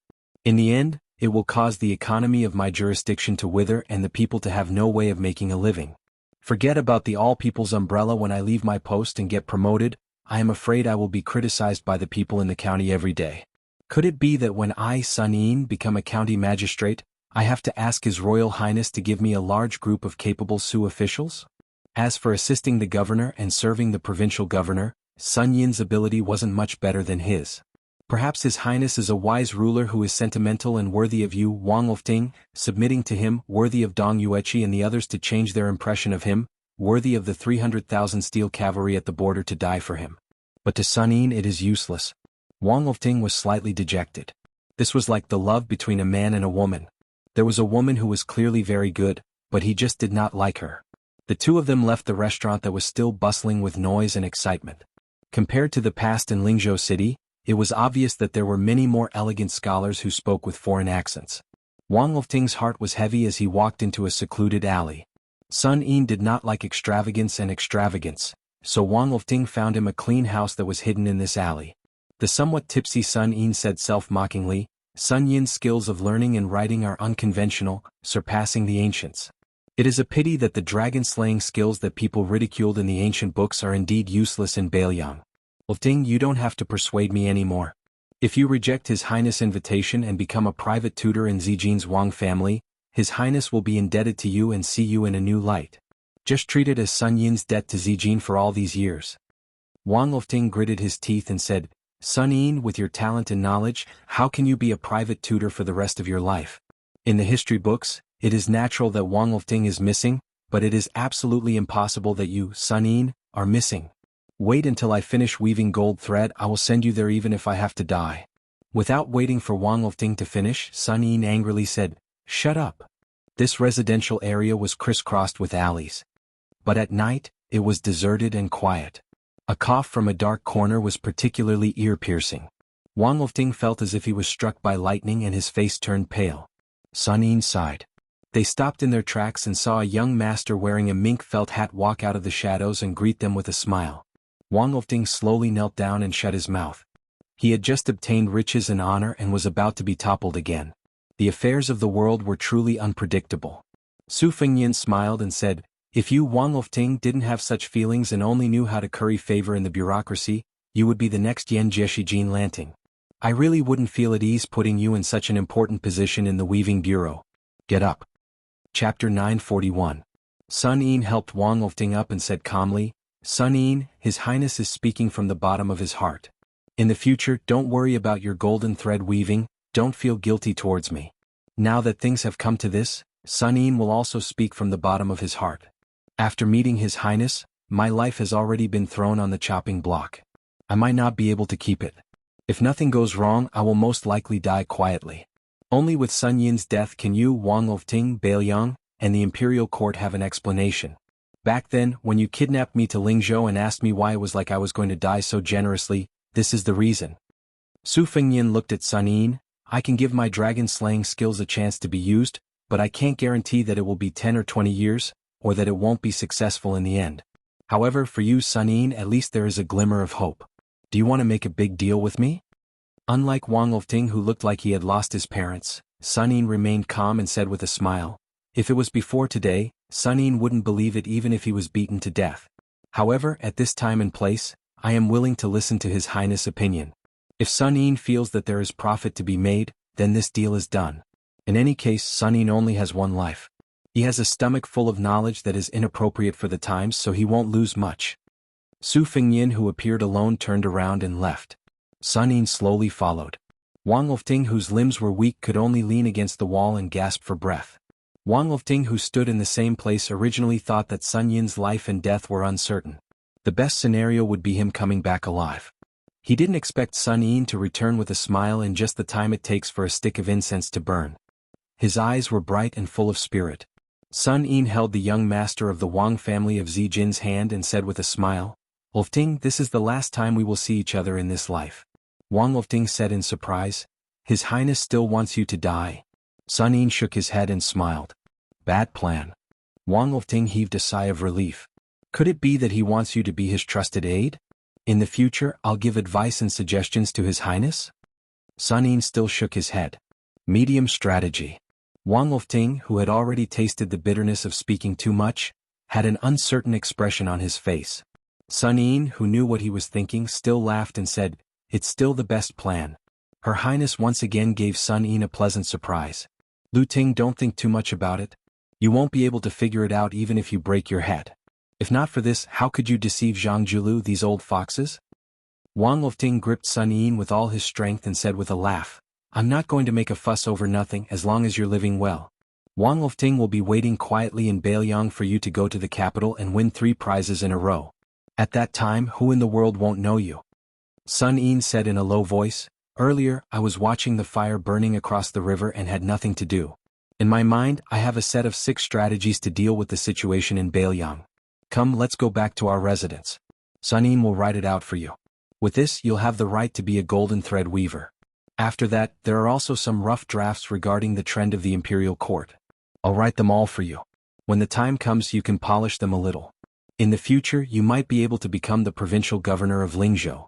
Tomorrow, I'll be returning to Huangnam County. You have to stay in the provincial capital. Tonight, the 2 of us will have a long talk. How about it?" Wang Lofting said with a laugh, "I'm used to sharing a bed with my wife. If I fall asleep, be careful that I don't touch you." Sun Yin laughed loudly. Wang Lofting had never seen Sun Yin laugh so happily before. In another small alley, Su Fengnian and Su Beiji walked side by side. Pei Nanwei followed behind them. Su Beiji said slowly, "According to the information from the spies around the 2 of them, Sun Yin learned the rare dragon-slaying technique and not the dragon-riding technique. My grandfather had this idea before and told me about it in bits and pieces. However, he didn't dare to write it down. Are you really willing to let him go to the capital to be a chess piece that he might not be able to use for the rest of his life?" Su Fengnian said with a smile, "The Liang Imperial Court started with Tang Tusu, the great scholar of the Hall of Illustrious Persons, to the old Grand Secretary Lu Yanghu, and then to the current Grand Secretary Zhang Julu. No matter how the methods of governing the imperial court changed, regardless of whether it was the Lu faction or the Zhang faction, the core and will hidden in the depths were actually of the same origin. For example, in the past, the Han family in Jizhou and the number 1 person in the cabinet, Lu Yanghu, were entangled in gratitude and grudges. The old Grand Secretary couldn't take down the Han family. After the mantle was passed on to Jianghu, he took the opportunity to borrow the emperor's knife to kill people, implicating 9 generations of the Han family. In the struggle between factions in the imperial court, the most important thing is inheritance. It's not much different from the virtues of aristocratic families. On the surface, the current Minister of Revenue, Wang Xiongui, is the #1 disciple of Zhang Julu. However, my Shifu said that Wang Xionggui's vision is not big, far inferior to Zhang Julu's. The Emperor and Yuan Benshi are probably happy to let Wang Xiongui take over the Zhang faction, but they definitely won't let him become the Grand Secretary. Zhang Julu and Huan Wen are also clear on this point. With Zhang Julu's personality, he's not afraid of being punished after his death. Even if his entire family is executed, he won't be soft-hearted. The Emperor's scheming is to get rid of the donkey after it has outlived its usefulness. Zhang Julu is afraid that when the time comes, his ruling strategy will be changed by the imperial court. In the beginning, my Shifu allowed Jean Lanting to go to the capital because he knew that this person was not capable of taking on such a big responsibility. He also had the thought of plotting against Zhang Julu. However, now that Yao Baifeng publicly reprimanded Zhang Julu in the Imperial College, I reckon that Zhang Julu is also somewhat vigilant. Perhaps he's already prepared to replace Wang Xiongui, who will be at the helm of the Zhang faction in the future. Sun Yin's departure this time is just right. Of course, Sun Yin's usefulness is far from being that simple. Right now, what Bailiang needs to do is to make Sun Yin's journey to the capital very difficult and bumpy. This is an enormous secret. I plan to bypass Wutangin and let Chu Lushan personally handle it. Su Beiji smiled and said, "Are you afraid that Wutangin doesn't have enough experience, or are you afraid that Second Princess will be too mentally and physically exhausted? Or is it because the peregrine falcon that hit Chu Lushan with a stick last year will reward him with a date to eat during the new year?" Su Beiji suddenly saw that Su Fengyan's expression was cold. Su Beiji's thoughts were very sharp. He was shocked and no longer joked. Su Beiji lamented in his heart. It wasn't easy to deliberately add oil to the fire of the imperial court. Bailiang's own family also couldn't escape one disaster after another. Su Fengyan suddenly laughed self-deprecatingly and said, "Being His Royal Highness and Lingzhou's general is already so tiring. Tell me, if he were to be the emperor of the world, how much effort would he have to put in?" Su Beiji smiled and said, "An emperor who knows how to use people is actually not as tiring as you think." Su Fengyan twirled the copper coin between his fingers and dismissed it with a smile. Han Laoshan almost couldn't take it anymore. He reported softly, "Your Highness, we've received news that a pair of master and servant with unknown backgrounds entered the country from Lingzhou's Hanxi County. They declared that they would meet Your Highness, who brought the head of the 5th Raccoon back to Jianghu. Hanxi County sent out 2 groups of more than 400 soldiers, but they couldn't stop them. Your Highness, this is the portrait of that pair of master and servant." Su Fengyan was confused. He took the 2 pieces of paper with the portrait. On the paper were detailed words and deeds. After he finished reading, he passed them to Su Beiji and smiled, "This brother is very arrogant. In the middle of winter, he's holding a fan of peach blossoms and beauties. He said that he's going to draw all the rouge on the 20 women on both sides of the book. He's really romantic. Juzi, take a look. His looks are also the kind that can make female heroes fall in love. He's even better than you. Are you jealous?" Su Beiji was puzzled and asked, "When did such a person appear in Jianghu? What realm is he at?" Su Fengyan said casually, "He dares to strut around Bailiang so openly. Furthermore, he's pointing his spear at me, Su Fengyan. If he's not at the 1st rank, isn't he courting death? Since he mentioned the 5th Raccoon, his tone is extremely arrogant. I reckon that he's referring to the mystic realm." Han Laoshan asked softly, "Your Highness, Su Yambing isn't in Lingzhou. What if I leave the provincial capital to intercept this person?" Su Fengyan smiled coldly and said, "You don't have to go. Just see if he has the ability to come to the provincial capital. Once he's here, then see if he has the ability to leave alive." Chapter 942. The banquet ended happily and the officials stood up to leave. Su Fengyan and the newly appointed provincial governor did not move, so the Lingzhou governor, Song Yan, had no choice but to take up the responsibility of sending off the guests. When he walked around the magnificent screen wall and returned to the main hall of the official residence, he saw His Royal Highness and the provincial governor walking over together. Song Yan quickly went up to greet him. Su Fengyan said with a gentle smile, "Song Biejia will probably have to stay here for half a day. Your official residence still needs some time and manpower. Go buy things and clean it up. If it was someone else, it would be fine, but Song Biejia is an important guest that I have invited to the provincial capital. I cannot neglect him at all. I hope that official Song can be more tolerant. Song Yin said in fear and trepidation, Your Highness is thinking too much. This lowly official is not boasting, but it is true that I do not care about these worldly possessions. Your Highness really does not need to worry about the residents. This lowly official is not a clean official. Over the years, I have also accumulated a substantial amount of wealth. Even if every inch of land in Lingzhou City is expensive, I can still afford to buy a residence that I like. I can take this opportunity to spend all the money that I have embezzled.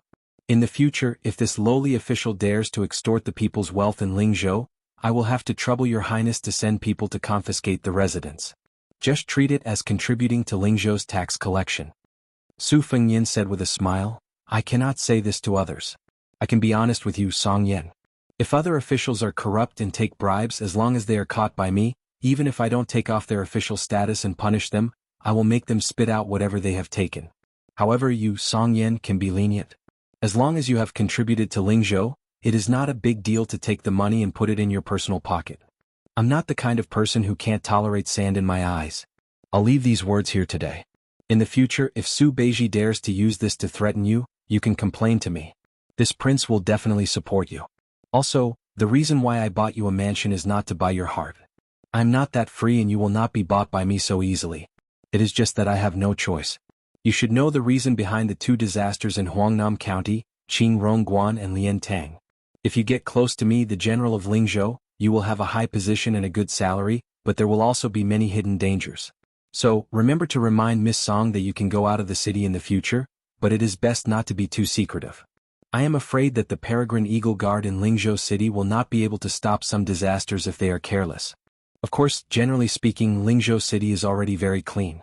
I'm just afraid of what might happen because for many things, as long as there's a what if, then everything will be gone. Song Yin clasped his hands and bowed. His tone was solemn and emotional as he said, Since Your Highness loves the Song family so much, I will definitely do my best to assist the provincial governor to help Your Highness solve your problems and bring benefits to the people of Lingzhou. Su Fengyin nodded his head. When Song Yin raised his head, he asked with a smile, Miss Song went to meet with her friends next door? Song Yin was in his own territory, Huangnam County, and could still put on some airs in front of His Royal Highness. At this moment, he did not have any arrogance and replied respectfully, Your Highness is wise. Su Fengyin had a helpless expression as he joked, Song Bi, you have only been in Lingzhou City for a few hours and you are already willing to be my servant. Can't you have a bit of the demeanor of a famous scholar? Song Yin had a natural expression as he smiled leisurely, If there is a day when provincial governor is promoted again, when I successfully take over, I will definitely have to bow and bend my knees a little more. Su Fengyin gave a gratified smile, That's right. This is the Lingzhou Bi that I want. Su Beiji also cupped his fists and said, In the future I will have to trouble Song Bi. Song Yin quickly returned the greeting, Of course. After saying their goodbyes, Su Fengyin and Su Beiji continued to stroll around the residence. Su Fengyin said softly, Right now the Lingzhou officials are looking at you, Su Juzi, just like how they looked at me, the Lingzhou general.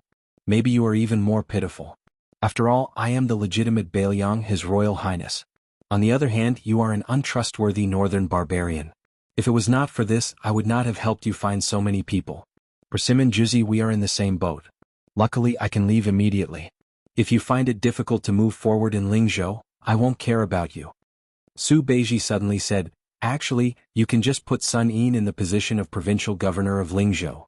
Su Fengyin shook his head and said, Let's not talk about first come first serve. Just based on our relationship, there is no reason for him to take your position. If you do not take the position of provincial governor of Lingzhou, it is even more impossible for you to take the position of provincial governor of Bailiang. In the future, how can you become the second provincial governor of Bailiang in the fastest speed? Sun Yin's current future is a win-win situation for both of us. Su Beiji said softly, Have you heard of a saying? Su Fengyin nodded doubtfully. Su Beiji sighed and said, The ancients said that extreme wisdom will be hurt, deep love will not live long. In the end you have both of them. Su Fengyin casually put his arm around Su Beiji's shoulder and laughed heartily. The ancients also said that good people do not live long, scourges live for thousands of years. What are you afraid of? Su Beiji smiled. Su Fengyin was surprised and said, Juzi, this is the first time you have praised me. No, I have to go to the firecrackers to celebrate. Su Beiji broke free from Su Fengyan's arm and said angrily, "Get lost." His Highness really did run away like a wisp of smoke. After Su Fengyan met Li Gongda on the night of the 4th day of the 1st month, he never went to the study again. He did not allow anyone to enter either. Even Huyen Guanyin, who looked at the impatiens outside the window every day, was not an exception. In front of Su Beiji, Su Fengyan walked out of the study alone. With a serious expression he pushed open the door. That secret letter was placed on the table, unopened. Su Fengyan's face twisted with pain and malevolence, but then he forcefully smoothed it out. He moved over a chair and sat down, facing the letter. His Royal Highness remained silent. He had agreed with Li Shifeng that he would originally enter the city on the 3rd day of the 1st month, but in the end, it was delayed until the 4th. He wanted Li Gongda to see the secret letter personally written by the imperial court's Jianghu. He wanted Li Gongda to feel his conscience and choose to stay in Beiliang after a day of hesitation between the imperial court and Beiliang. Later on, Su Fengyan soft-heartedly said 3 secret letters, one each for Su Xiao, Chu Lushan and Huang Fucheng. He added the extra word 3, so that Li Gongda, who had secretly hidden a secret letter from Grand Secretary Zhang, could rein in himself before the precipice. However, this Uncle Li, who Beiliang had never treated unfairly, still didn't change his mind. Just like that, he walked out of the general's mansion's main entrance. As for why Li Gongda drew legs on a snake, saying that Li Hanlin had been lured to Beiliang's southern court, creating unexpected complications, Su Fengyan was at first a bit bewildered and confused. However, soon afterwards, the secret letter from the spy at the border explained everything. He, Su Fengyan, schemed against the imperial court, schemed against Jianghu, schemed against Jianghu Huanwen, but when had the other party ever been soft-hearted, pushing the boat with the current? Instead, he caught Beiliang unprepared. Even many of the southern court's great spies from Liang surfaced, one of them even becoming a military officer in charge of 3,000 soldiers in the southern court, all for the sake of successfully bringing Li Hanlin to the capital. If not for Su Yambing urgently rushing to Yuzhou to support Huang Fucheng, Su Fengyan might really have picked up a rock and smashed it on his own foot. Su Fengyan stared blankly at the dust-covered secret letter. Was Beiliang so unpopular? Su Fengyan abruptly stood up, his chair instantly breaking into pieces. He said angrily, "Li Gongda, are you so greedy?" Han Laoshan, who had heard the commotion, was just about to barge into the study, but he immediately stopped when he heard this question. Su Fengyan laughed darkly in a low voice. Who doesn't want to be the emperor? Who doesn't want to be the emperor? Who doesn't want to be a rank 1 official, second only to one person and above tens of thousands of people? If not for you, Su Fengyan, seeking trouble for yourself, even if Li Gongda wanted to rebel against Beiliang, he would have to wait until Su Xiao was dead before the golden thread weaver Li Shifeng dared to make a move. Su Fengyan took a step forward, clutching the secret letter tightly. It was crumpled in his hands. All of a sudden, Su Fengyan's eyes widened, his face filled with disbelief. The seals of the 2 secret letters were different in weight. This one was clearly the so-called true secret letter. Li Gongda should have handed over the secret letter with the light seal. Su Fengyan rushed out of the study, left the corridor and rushed toward the administrator's residence. He directly jumped over the towering wall between the 2 large residences. He landed lightly in the Li residence's garden. When they saw the 2 figures in the air, the 2 women were scared out of their wits. Su Fengyan calmly asked, "Where is Uncle Li?" Of the 2 women, Li Fuzhen opened her mouth wide and did not come back to her senses. On the other hand, Song Huangmei, who had been practicing martial arts since she was young, had a look of longing and reverence on her face. She swallowed her saliva and said with a smile, "Your Highness, Sister Li and I just drank a pot of spring spirit tea with the administrator. He said he was going to the study to read." Su Fengyan smiled and nodded. Then he left in a flash. After Song Huangmei recovered from her shock, she jumped up and grabbed onto Li Fuzhen's sleeves, saying excitedly, Look, Sister Fuzhen, I told you His Royal Highness is a top expert filled with killing intent. He must have killed many people, but you didn't believe me. Now you believe me, right? With His Highness's mysterious movement technique, one wouldn't be able to use it without being at Master Realm. I think that the rumor that His Royal Highness personally killed the 5th raccoon of the Bing-carrying mountain is true. Before I get chased out of the general's residence, I have to go and learn from His Highness. Even if I have to serve him tea, I am willing to do so. Compared to Song Huangmei's excitement, Li Fuzhen lowered her eyes and was dejected. Chapter 943. Hearing the knock on the door, the administrator, who had been flipping through a book from the previous dynasty, raised his head and gently put down the book. He straightened his clothes and said calmly, "Come in." The familiar figure pushed open the door and entered. He said to Li Gongda, "The general of Lingzhou greets the administrator." Li Gongda's expression was complicated.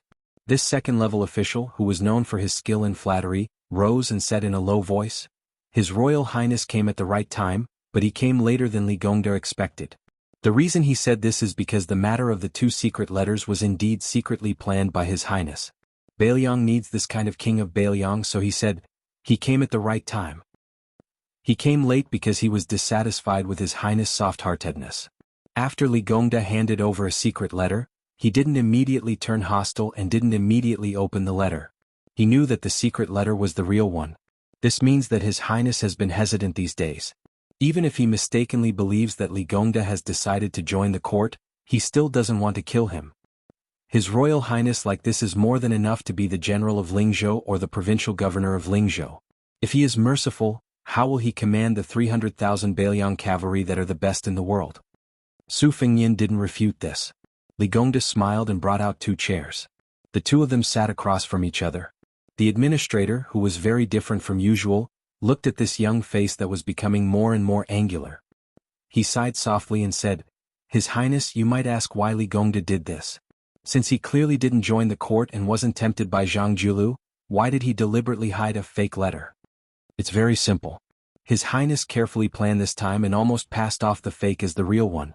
He wanted to test Li Gongda, the head of the civil officials in Bailiang. Li Gongda also wanted to know whether it was wise for him to stay in Bailiang. Your Highness." At this point Li Gongda stopped talking. Unlike the previous time in the study, this time, tears flowed from the bottom of his heart. Li Gongda did not wipe them away and slowly said, "Your Highness has come late, which means that your Highness is not an ambitious and ruthless person who would kill anyone for your own achievements." Li Gongda felt regret in his heart, but he was even more grateful. I had entrusted Hanlin to such a king of Bailiang. Even if he really died on the battlefield one day, Li Gongda would grit his teeth and not have half a word of complaint. Li Gongda had been an official for 30 years, but he had never seen anyone who was truly heartless. In the end, they did not suffer from evil retribution. Even if they were honored before their death, it would be a disaster for their descendants. If the upper beam was not straight, the lower beam would be crooked. His Highness's methods were sinister, but he did not lose his kindness and mellow heart. He was exactly the same as the general. This was the new King Liang that Li Gongda truly wanted. To be honest, your Highness might not believe it. It was not that Li Gongda was cunning and saw through your Highness's plan at a glance. It was because Li Gongda believed that the general's son would not treat the Li family unfairly and would not let Hanlin down. That was why he never thought of going to the court to be some bullshit first-rank official. If I went to the capital, Hanlin would break off all relations with me and my son, and would not recognize me as a father for the rest of my life. His schemes were all for the good of his descendants. His son was gone and Li Gongda was already in his 50s. He had become a powerful official in the court. He would be in his coffin in a few years. What was the use of a posthumous title? Besides, how could being an official in the unfamiliar capital compare to being the administrator of Bailiang? Li Gongda had spent his entire life pondering the path of an official and studying the art of climbing up the ranks. As the old saying goes, ginger is destined to be spicier with age. I will not make such a big mistake at this age. Your Highness, don't worry. Li Gongda will never mention the secret letter to Hanlin. Your Highness has a clear conscience towards Northern Liang regarding this matter, and you shouldn't create a rift with Han Lin over this matter. Just treat it as Li Gongda's sincere request to your Highness to prevent Han Lin from going down a dead end. Your Highness, when the time comes, Han Lin can only die at the border. If your Highness has a guilty conscience towards Hanlin alone, Li Gongda also asks your Highness to consider Hanlin and not speak of this matter. Li Gongda, who had never knelt before Su Fengyin, slowly knelt down and said in a low voice, "If your Highness does not agree, Li Gongda will resign as the administrator." Su Fengyin handed the secret letter to the administrator and said calmly, "Uncle Li, Su Fengyin promises you one thing. If I have the chance to tell my descendants my last words in the future, I promise that as long as the Su family is prosperous, regardless of whether the descendants of the Li family are loyal to the Su family, even if they commit treason, I will ensure the safety of the Li family. The Su family will not kill anyone." Li Gongda's body trembled. He lowered his head and said with a choked voice, "This old official thanks your Highness for your kindness." At the door, Li Fujian saw the scene of his father kneeling and screamed, "Su Fengnian! What are you doing?" Li Gongda, who was being helped up by His Royal Highness, shouted, don't be rude." Su Fengnian smiled, "Uncle Li, I want to apologize to you. From today onwards, Su Beiji will be the provincial governor of Lingzhou." Li Gongda wiped his face and chuckled, "This is not a big deal. It's not worth your highness to tell me personally. Also, Hanlin has safely returned to Yuzhou." Su Fengnian said this in a low voice and left, brushing past Li Fujian.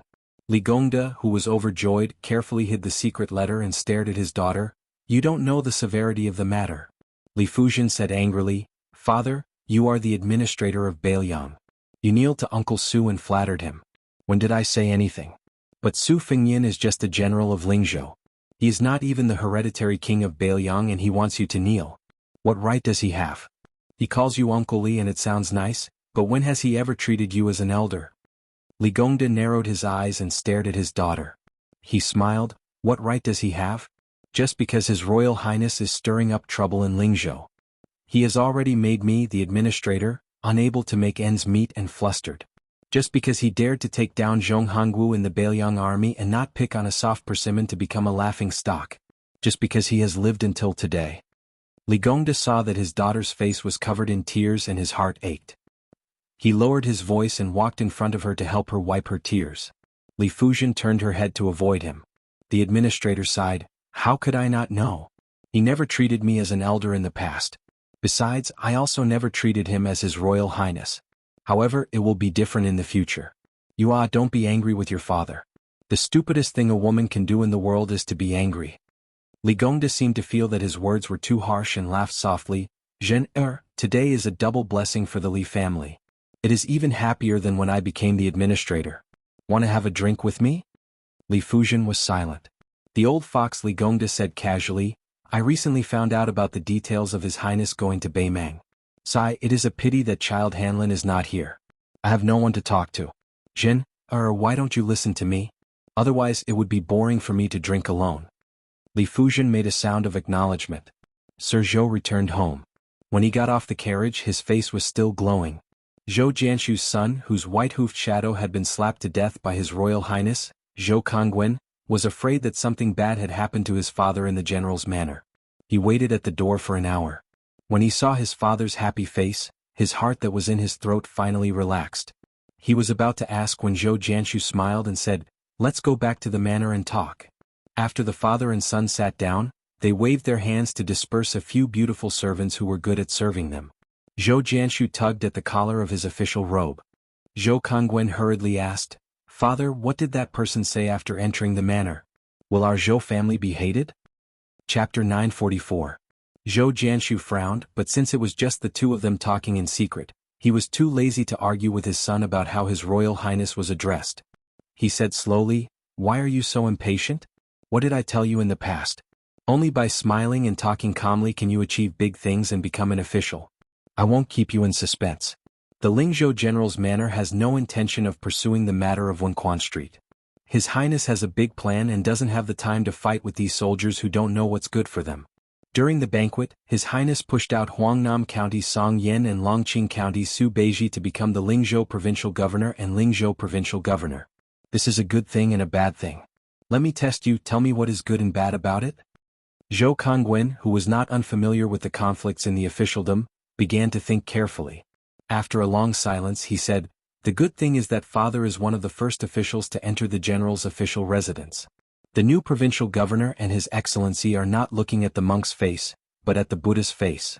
If they want to take control of father's position in Lingzhou, they have to consider His Highness' eyes. The bad thing was that His Highness did not settle the score with Dong Yueqi and that group of old men. Then their positions were temporarily stable. The connections that father had built up in the Lingzhou military, according to father's instructions, most of the captains had been hiding like turtles. It seemed like they did not have a chance to take advantage of the situation to rise up. I'm afraid that I will have to make up for it to appease them. At the very least, it will be a few hundred to 1,000 taels of silver. We have received quite a lot of gifts this new year, but we have already given out 70 to 80% of it. With that, our family has no income at all. Ever since I became an official, this is the first time that I haven't earned any money." Zhou Jianshu twirled his beard and smiled, Not bad, not bad. I have never cared about money. As long as I continue to be an official, I will get what I need. A lot of idiots, even if their family background isn't thin, once they see shining silver, it's like a hungry man seeing a beautiful woman. If they eat too badly, it's tantamount to neglecting the essentials and chasing after the trifles. They won't go far in the officialdom. Zhou Kongwen mocked angrily, that Dong Yueqi and the other two are really funny. That person just said one sentence and one knelt, one cried and one was beaten. This bunch of uneducated general seeds don't think they are embarrassing. However, at least they know how to act according to the wind, but they are too stiff. They are not as simple as you are, father. Lord Zhou, who was flattered by his son, smiled even more brightly. The corner of his mouth curled up. These people rely on the military merits they have accumulated to be arrogant. Don't look at how I am friendly with them in the past. In fact, I don't think I have any respect for them. Let's not talk about others. Just that military officer, Huang Zhong, until today I only know the 10 words in his name. Can this old man manage Lingzhou's political affairs well? He has 4 sons and a bunch of grandsons, but none of them are promising. They bully men and women and do all kinds of evil. Most importantly, it is fine if they do bad things, but they do it so openly. Aren't they stretching their necks and begging the Su family to chop off their heads? Luckily, His Highness still remembers their old relationship and is too lazy to bother about it. If it was any other master, they would have already chopped off their heads and made them into candied haws to show their might. Zhou Kongwen sneered, this Lingzhou general is too soft-hearted. If it was me, I would have already killed the chicken to warn the monkey in Lingzhou.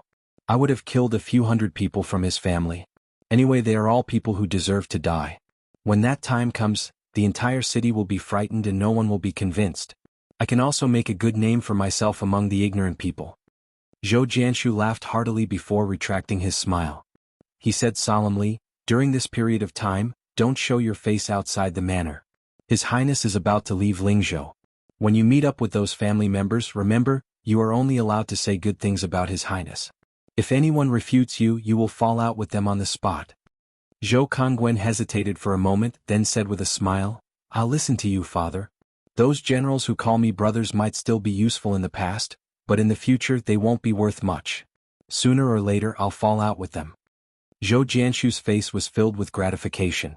Dong Manor. Dong Yueqi, who had lost all face on Wenquan Street, closed the door and refused to see any guests. Dong Zhen watched as her father, who could talk and laugh in front of General Zhong, became depressed. He put on his clothes and no longer exposed his chest and back. However, he continued to stare blankly at the Yueqi military officer's armor. Dong Zhen tried to persuade her father to eat a few times, but he did not listen. She could only heat up the food again and again. Dong Zhen, who was originally a little stubborn and did not want to admit her mistakes, cried as she knelt at her father's feet. Dong Hongqiu sighed heavily and reached out his right hand that was covered in calluses and scars. Back then, even when he slept, he had to hug the Bailiang blade with both hands to sleep peacefully. Dong Hongqiu rubbed his daughter's head and said softly, Do you think that 600 old soldiers sent His Royal Highness out of Bailiang and into the capital because I was blind? I just did not want to admit it. Do you think that I would not believe the rumors that His Royal Highness went to Beimeng alone? I just did not want to believe it. Not only Lingzhou but the entire Bailiang is the same with all the old generals and officials like me. However, when I knelt today, I was still not kneeling to the young prince. I was kneeling to the general and to the Bailiang soldiers who died in battle. If I did not take off my armor today, even I would have forgotten how many scars and arrow wounds I have. Do you still remember what I told you in the past? The reason why I joined the army and risked my life to fight with my life on the line was not because I had nothing better to do. Father's ancestors were all officials and their ranks were not low. Your great-grandfather was a deputy imperial censor of Northern Han, and your grandfather was a county magistrate. They were all upright officials with a good reputation. Afterwards, your entire family was killed by bandits who took advantage of the turmoil in the country. Their eyes were red from the killing, and they killed every official they saw. They did not care if the official was good or bad, as if they were good people as long as they killed the official. When I first joined the army, I only felt that there was hope in joining the Su family's army, with its strict military laws and strict rewards and punishments. By killing more bandits who willfully slaughtered the innocent, not only would I be able to take revenge, I might even be able to restore the Dong family's name to the annals of history.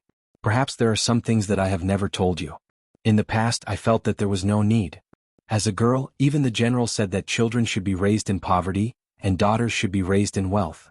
Since you have an official as a father, you should be born to enjoy a life of prosperity. Father will not nag at you about those things. Only after today's unforeseen event did I realize that I was wrong. When I was young, the family rules were still in place. When I was young, I knew to look down on those children of influential families who used their power to bully others. Why is it that, in the blink of an eye, my own daughter has become someone that I dislike? Do you remember Mengya, who grew up in our family? She is your Uncle Meng's orphan. Originally they were betrothed when we were little. However, you were unwilling no matter what, disliking that he did not have a scholarly rank or a family background. Even if I had to betray you, I would accept it for you. Back then, if it wasn't for your Uncle Meng blocking the stab in the back for me at the western Shuchenshan Pass, it would have been you living under someone else's roof for 20 years. I'm not saying this to persuade you to marry Mengya. I just want to tell you that before Uncle Meng, who was born in the marketplace, died, he often told me that if he became an official in the future, he had to be a good official who would not bully the commoners. Whoever dared to commit crimes in his territory, he would kill them all on sight. If the general did not agree, he would even dare to scold the general. Once he was bragging with father and his old subordinates and was caught red-handed by the general who was patrolling the military camp. At that time, your Uncle Meng was still a junior military officer. He was so scared that he almost peed his pants. Guess what? Not only did the general not teach this junior military officer who had a big mouth and a heart higher than the sky a lesson, he even squatted down to chat with us about daily life. He said that when your Uncle Meng became an official in the future, he would definitely be a good official. The general even said that he could not bear to scold him. Tell me, how did your father become someone who would definitely be the first bastard he would kill as long as your Uncle Meng was alive? Dong Zhen, who was used to being arrogant and unruly in Lingzhou, could only cry. It was as if the sky had collapsed as she sobbed uncontrollably. Dong Hongqiu walked in front of the old and mottled armor. His gaze was desolate as he said in a low voice, don't cry. Father will bring you to that cenotaph. Give Uncle Meng a few toasts of wine. If father remembers correctly, after you were 11 years old, you never went there again. All these years you looked down on Mengya. How did he look up to you?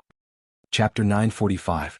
When Su Fengnian returned to the mansion, he did not climb over the wall again. This greatly disappointed Song Huangmei, who had been waiting at the foot of the wall. It was very late when she learned from the steward that His Royal Highness walked out of the mansion step by step. Miss Song exclaimed and ran out of the Li mansion. The steward saw this and muttered to himself. This Miss Song was too rash. Compared to the quiet and virtuous Miss of the Li mansion, she was thousands of miles away. The steward then began to daydream. Everyone in Beiliang knew that Master Hanlin and His Royal Highness were brothers who grew up together. If Miss Song could become the consort of the King of Beiliang in the future, in addition to the fact that Master was already the administrator, then the Li family would be worthy of the title of the most powerful family in Beiliang. The old steward shook his head. Alas, it was a pity that Miss Song was fooling around with that Guadahan disciple. A peony flower stuck in cow dung. Su Fengnian lay on the bench in the pavilion and looked up at the starry sky. He turned a blind eye to the girl who had sneaked into the pavilion. The girl was really a hard-working heroine. She was able to control her temper. She gritted her teeth and endured the cold for an hour without making a sound. Su Fengnian sat up and asked with a smile, Miss Song, do you need something from me? Song Huangmei, who had shrunk to the side of the pavilion to avoid the cold, jumped in fright. Her face, which was not too beautiful, turned red. She lowered her head and clutched the corner of her clothes. She no longer had the heroine demeanor that she had when she blocked him with her sword at the governor's mansion in Huangnam County. Su Fengnian did not want to embarrass her. He took the initiative to ask, how many years have you practiced the sword? Do you want me to teach you a few easy sword moves? After Su Fengnian asked the question, he did not know whether to laugh or cry. The girl stared at him in a daze and muttered to herself. She seemed to be saying that His Royal Highness's eyes were better than someone else's, but she still only liked that guy. Su Fengnian coughed heavily. Song Huangmei sat down on the other side of the bench and hugged her shoulders with both hands to ward off the cold. She quickly regained her original straightforward personality and laughed. Your Highness, I know you are an expert and a good person. I have someone I like. He is an outer disciple of a gang in Huangnam County. His name is Do Yangguan. His biggest wish in life is to wear a Beiliang saber and marry me. But my father does not seem to like him very much. How about your Highness be merciful and casually give that Do Yangguan a saber? My father will definitely not object. Su Fengnian knew that this girl definitely did not know that Lotus Pond was almost completely wiped out from Lingzhou's Jianghu. However, the spy report did mention that a young man named Do Yangguan had escaped. He was the lover of Song Yan's daughter, Song Huangmei. Not only that, all 18 generations of Do Yangguan's ancestors had been thoroughly investigated. Su Fengyin had given instructions at the time for the Eagle Guard to give up on this person. An outer disciple who had just entered Lotus Pond for a few days could be killed or not. Since he had this relationship with the Song family, he could just treat it as a gift for Governor Song when he became a Lingzhou official. As for whether that young man would bear a grudge against Bailiang after escaping this disaster and whether he would be determined to take revenge for his sect, Su Fengyin did not care. In the entire Liang Jianghu, there were not many people like that young master who waved a folding fan who had the ability to kill his way to Su Fengyin's eyes. There were even more people who died without even seeing His Royal Highness once. If that person was able to rise above the rest and make Su Fengyin see his name in the spy report again, to the extent where Su Fengyin didn't even mind letting him know about Liantong Zhangse's identity as a northern Mang spy and then sending him to the border to sharpen himself. Since he wanted to touch a blade after he entered the army, he would be able to touch it until he wanted to vomit. However, people's hearts were hard to predict. Only heaven knew which path this Do kid would choose to take. As for whether or not Do Yangguan and Song Huangmei could be married, that was even less of a concern to Su Fengyin. Even if he did not want to, he could not. In the current Bailiang, His Royal Highness's time was perhaps the most valuable. Su Fengyin collected his thoughts and smiled. Private individuals are not allowed to wear Bailiang knives. Besides, with your father's eyesight, how could he not see the authenticity of Do Yangguan's knife? Chapter 946. Song Huangmei had a happy-go-lucky personality. Hearing His Royal Highness say this, she only had an expression of understanding. She made an "oh" sound and did not insist. In reality, if it were a normal, slightly unscrupulous woman, if she had the chance to be alone with His Royal Highness, she would do everything in her power to make herself gorgeously dressed. If she caught His Royal Highness, she would rather kill the wrong person than let the wrong person go. Otherwise, she would use her identity as a woman to pester His Royal Highness for some promises. This was probably the reason why Su Fengyin was willing to casually chat with her. Song Huangmei did not disturb His Royal Highness, but she also did not leave. She sat on the bench and lazily leaned against the pillar, looking up at the starry sky. Su Fengyin was experienced and knew that this girl most likely missed the disciple of the Jianghu with the surname Do. He lay down again and closed his eyes to rest. In his mind, he carefully calculated the ending of Lingzhou. The officialdom of Lingzhou, which was originally far more complicated than Yu and Liang, was believed that with Su Beiji's ability, even if there were still some restrictions, he would be able to barely open up the situation. It was about time for him to leave. He could not always wear the official hat of Lingzhou's general and occupy this place. However, if he really wanted to leave, he had to first take care of that young ace who dared to intrude. Su Fengyin, who had closed his ears, sensed that after Song Huangmei stood up, she tiptoed away. He smiled gently and waited for her to walk far away. He snapped his fingers and said to the death soldier who had quietly appeared, "Tell Lingzhou's Yusun to do something and polish Do Yangguan. If this person is too unyielding, remove some of his edges and corners. If his will is already depressed, let him meet a noble person. Don't let him lose his spirit early." The death soldier was about to leave when he suddenly heard His Royal Highness ask with a smile, "How about I go and meet that peach blossom fan myself?" In the chaotic times of the spring and autumn period, many people fled far away to avoid disaster. In order to settle down, they did not hesitate to change their names. As a result, when the court set up a list of the names of the people under heaven, they knew that there were many new names that were unclear. However, there were not many people like His Royal Highness who did not even have a name. This man, who seemed to have no past and no future as always, did not say a single word. Su Fengyin waved his hand, and the death soldier disappeared in a flash. Su Fengyin, who still did not feel sleepy, strolled along the small path, counting the lanterns along the way. He guessed that after Li Shifeng stepped down, the court would agree to let Wang Lifting take over the position of Golden Thread Weaving Bureau. Because once this opening was opened, the Duke of Huainan Zhao Ying, King of Jing'an Zhao Sun, and the powerful King of Yanqi and the arrogant King of Guangling would probably be willing to borrow the east wind of Bailiang to pull out this thorn in the flesh. Thinking of this, Su Fengyin smiled and said, "What thorn in the flesh? It's more like a thorn in the flesh." Walking to the north side of the official residence near the lake, he was surprised to find that Song Yen, who had just become the king of Lingzhou, was sitting on a rock by the lake. It was a large object that had been moved from the lake of the spring deity to the Bailiang road. The cultured and famous people in Liang favored the huge rocks that were pulled out from the lake of the spring deity. Furthermore, even the most ordinary of rocks weighed a few thousand pounds. To be moved hundreds or thousands of li, even if it was not expensive, it would still be expensive. Song Yan's attitude was relaxed. One leg was straight, the other bent, and he drank mouthful after mouthful of Jian Nan Chun, which was said to be able to burn through the intestines and lungs. When Su Fengyan walked to the huge rock, Sir Song finally came back to his senses. When he wanted to stand up and greet him, His Royal Highness had already sat down cross-legged. It was not appropriate for him to stand up. Song Yin roughly understood the temperament of the Lingzhou general beside him. He did not bother to make a scene. He shook the yellow clay wine jar and only smiled and said, "Your Highness, it's bottomed out." Su Fengyan smiled and said, "What bottomed out? There are clearly 2 mouthfuls of wine left. If you can't bear to part with it, just say so." Song Yin was also honest. He laughed and said, "I really can't bear to part with it. This jar of wine has been buried underground for 7 or 8 years. At that time, 3 jars were placed underground. After Lord Li became the administrator, he drank 1 jar. This time, when he came to Lingzhou, he knew that he was going to be promoted and get rich. Plus, he had to leave Huangnan County, so he wanted to bring the remaining 2 jars here and give 1 to your Highness despite the pain. Unexpectedly, when I went to the backyard to take a look, there was only the jar in my hand left. After thinking about it, I knew that my daughter, who sided with an outsider, stole it and gave it to someone else. This made me so worried that I had a few more strands of white hair. Your Highness, please don't blame me." Su Fengyan joked, "The reason has been taken by Sir Song. What else can I say?" Song Yin sighed with emotion. "Your Highness hasn't had it easy these past few years." Su Fengyan was silent for a moment. He waited for Song Biejia to raise his head and drink a big mouthful of wine before he laughed softly. "You might not believe it, but I went to Beimang to meet the king of the northern courtyard, Zhao Huainan. I also went to the capital to meet the emperor. There were many twists and turns in between these 2 trips. However, the one time I felt the most wronged was the first time I left home in a sorry state.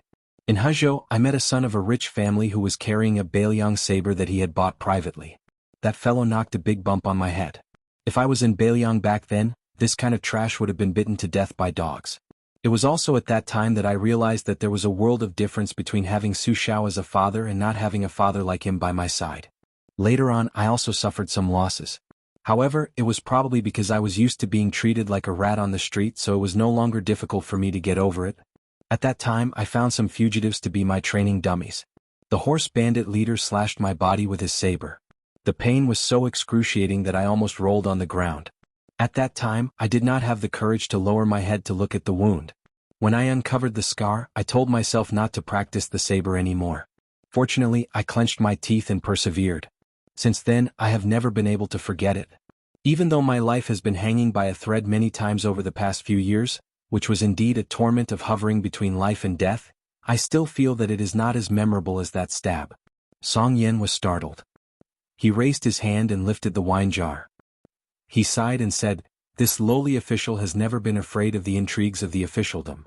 However, if someone put a saber on his neck and really had to watch himself bleed, he would most likely not care about the integrity of a scholar." The phrase, "without the strength to truss a chicken," refers to scholars like Song Yin. Su Fengyan joked, "No man can be without the strength to truss a chicken. Some brothel girls are even better at trussing chickens." Song Yin spat out a mouthful of wine. He lowered his head and looked at his crotch. He laughed until tears came out. He did not care about wasting the last bottle of Jian Nan Chunyan. After laughing, Song Yin turned his head to look at His Royal Highness. "Life is not as you wish. It is a bitter thing." Su Fengyan looked at the lake and smiled indifferently. "In the end, I can still talk with people. It is a fortunate thing." Song Yin was silent. Su Fengyan said, "Song Yin, go and bury 3 more jars of wine. In 7 or 8 years, if both of us are alive, you will give me a jar. I will also give you a border official who is not inferior to the administrator." Chapter 947. His Royal Highness, who had just stabilized his position as Lingzhou's general, left. The entire city was in an uproar. This made the provincial officials whose ranks were lower than Zhou Fulu's stand outside the general's residence and look at each other. They were extremely vexed. These officials really had a stomach full of bitterness of not being able to find a temple to worship Bodhisattva. Fortunately, there was still a Lingzhou provincial governor and a guest temporarily living in the general's residence. It was a pity that the new provincial governor, Su Beiji, had put on airs in broad daylight and refused to see any guests. Only a few scattered officials who had waited bitterly until dusk refused to give up. They were told by the residence's head steward, Sun Falu, that they could enter the residence for a chat. This made these people excited like they had been injected with chicken blood. They all felt that the ancient saying, "Where there is sincerity, metal and stone will open," was true. However, there was only one congratulatory gift in their hands. Once the master of the general's residence left, even though the provincial governor's rank was a full rank lower, he was a local snake. They really did not dare to slight him. Fortunately, the young provincial governor was understanding and waited outside the hall with the guest, Song Yen, for everyone, giving them enough face. The congratulatory gift was naturally given to His Royal Highness, who had already left the provincial capital. That provincial governor Su was truly worthy of being His Royal Highness's most trusted aide. He joked that when he had a provincial governor's residence, he would ask for a gift from everyone and would not be lenient. Everyone looked at the calm and reserved Su Beiji and felt like they had eaten a large calming pill. As long as this person did not use His Royal Highness' power to start a massacre in Lingzhou and followed the rules to become an official, then everything would be fine. Right now no one dared to cause trouble. Since everyone had accepted their fate and submitted to His Royal Highness, then they had a way out. They did not need to worry about being the first to be cut. They could go help the new master of Lingzhou pass firewood and make the flames burn a little higher. They saw that Provincial Governor Su and Song Biejia did not seem to be united on the surface but divided at heart. They spoke many times and seemed to have a tacit understanding. This made everyone feel fear. Even though they did not know what Administrator Li Gongda's plans were, as long as these two worked together for a period of time, even if they were newlyweds, they would still be separated. However, if Sir Li wanted to stir up trouble at this juncture, the general's residence would at least be able to put up a fight at the very least. They would not be completely helpless. As for the situation in Lingzhou, that was a matter for the future. The group of 5th, 6th, and 7th rank officials would just deal with it as they saw it. After sending off this group of guests, Song Yin raised his head to look at the sky. He smiled and said, "Provincial Governor, looking at the situation, it is going to snow again. Let's drink a little wine and wait for the snow together?" Su Beiji shook his head and said with a smile, "I just handed over the matters in Lingzhou to the neighboring side. It is a mess and there is not enough manpower in the residence. I am someone who cannot sit still, so I will not drink wine and admire the snow with Sir Song. If there is really a day when we are free, we will make up for it together. At that time, Sir Song will not be able to escape even if you want to." Song Yin smiled and nodded. Looking at Provincial Governor Su Beiji's lonely back, he thought to himself, is Su Beiji going to be like Zhao Yuling in the Liang Temple, a lonely official who is favored by both civil and military officials? Su Fengyin left the capital of Lingzhou and had already arrived in Green Snake County. He did not travel in secret this time. Instead, he brought along 600 Lingzhou elites. The number of captains with real power in Lingzhou could be counted on one hand. For example, the Yu Cavalry Captain Dong Hongqiu was Zhong Hongwu's trusted aide, so it was not easy for him to move around. However, in such a large granary of Bailiang, it was impossible for Zhong Hongwu to cover the sky with one hand. The wooden man beside Su Fengyin was named Huang Xiaokuai. After his father died, he made an exception and inherited the position of captains with real power. It was a rare title, Pearl Captain. It originated from the war during the spring and autumn period. After Huang Xiaokuai's father broke through the city, he strung up thousands of heads with ropes and hung them all over the city walls like bloody pearl curtains. This was to welcome the enemy's reinforcements and to show the enemy that he was willing to fight to the death. Later on, he even performed meritorious service in defending the city. He was promised by Su Xiao that no matter what rank he was, as long as he was an officer under the Su family's iron cavalry, his descendants would be able to inherit his meritorious service. As expected, Huang Xiaokuai successfully took over the position of Pearl Captain 2 years ago. However, he was always pushed aside and isolated in Lingzhou. He was the weakest of the captains with real power. After Su Fengyin chatted with Huang Xiaokuai for a while, he knew that there was a reason why Huang Xiaokuai was not popular in Lingzhou. Huang Xiaokuai was too stubborn and did not know how to adapt. Even when he saw him, a person who had resigned from the position of Lingzhou general and was still a member of His Royal Highness, Huang Xiaokuai was still the same. Compared to Wang Ji, who was also a descendant of meritorious service, the difference was like heaven and earth. However, Huang Xiaokuai did not know how to curry favor and only knew how to manage the army. This made Su Fengyin admire him from the bottom of his heart. In Lingzhou he had seen many slippery and two-faced officials. When he saw Huang Xiaokuai, it was as if he had tasted table after table of greasy delicacies and suddenly brought a bowl of refreshing white porridge. The 600 cavalrymen galloped east on the relay road. During this time, there were constantly spies and scouts reporting back with military intelligence. Even Huang Xiaokuai, who was a rigid military officer who did not know how to climb up the ranks of the bureaucracy, was surprised. It turned out that not only were the 600 cavalrymen under his command rushing to the border between Green Snake County and Eastern Wind County to await orders, there were also a few troops from other counties who had heard the news. It seemed like they were going to spread a net to surround the master and servant pair. Using several thousand troops to deal with two people, wasn't His Highness a little too much? However, Huang Xiaokuai did not dare to comment on this. He originally thought that it would be difficult for His Highness to do anything alone in Lingzhou. Who would have thought that with one palm the entire bureaucracy of Lingzhou was lying on the ground, not daring to even breathe loudly? Huang Xiaokuai, who had never had much talent in the bureaucracy, admired him even more. Behind Su Fengyin was the Lingzhou Deputy General Han Laoshan. In the cavalry there was a carriage. Huyan Guanyin had already been sent to the prince's mansion on Mount Qingliang. Only Pei Nanwei, who was still wandering around, was left. From time to time she would lift up the curtain and look at the person galloping forward. Pei Nanwei's eyes were gloomy.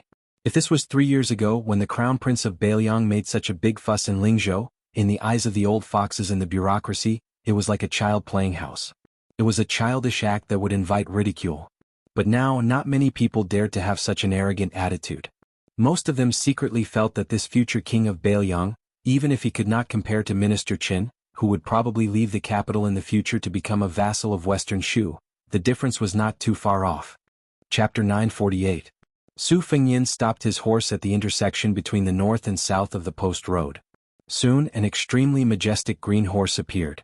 This rider clearly came alone, but it still gave people the illusion that the horse's hooves were like thunder. In Huang Xiaokuai's field of vision, Su Fengyin gently squeezed the horse's belly and slowly moved forward. Huang Xiaokuai was speechless. The burly man with a spear in one hand did not wear an official's uniform or armor. It could be seen that His Royal Highness had an illustrious status. He also did not dismount from his horse. Huang Xiaokuai was impressed by the bearing of a martial arts grandmaster and a general on the battlefield. Su Fengyin calmly said, "Uncle Su, you've worked hard." Su Yanbing, who went to the border of Yuzhou to kill his way back and forth, smiled gently. Beimang's Hong Jingyan endured and did not make a move. Otherwise, it would have been delayed for a few more days. Su Fengyin turned his horse around and rode side by side with this great grandmaster of Beiliang who was capable of conquering the Jianghu after the old god of swords Li Chungang.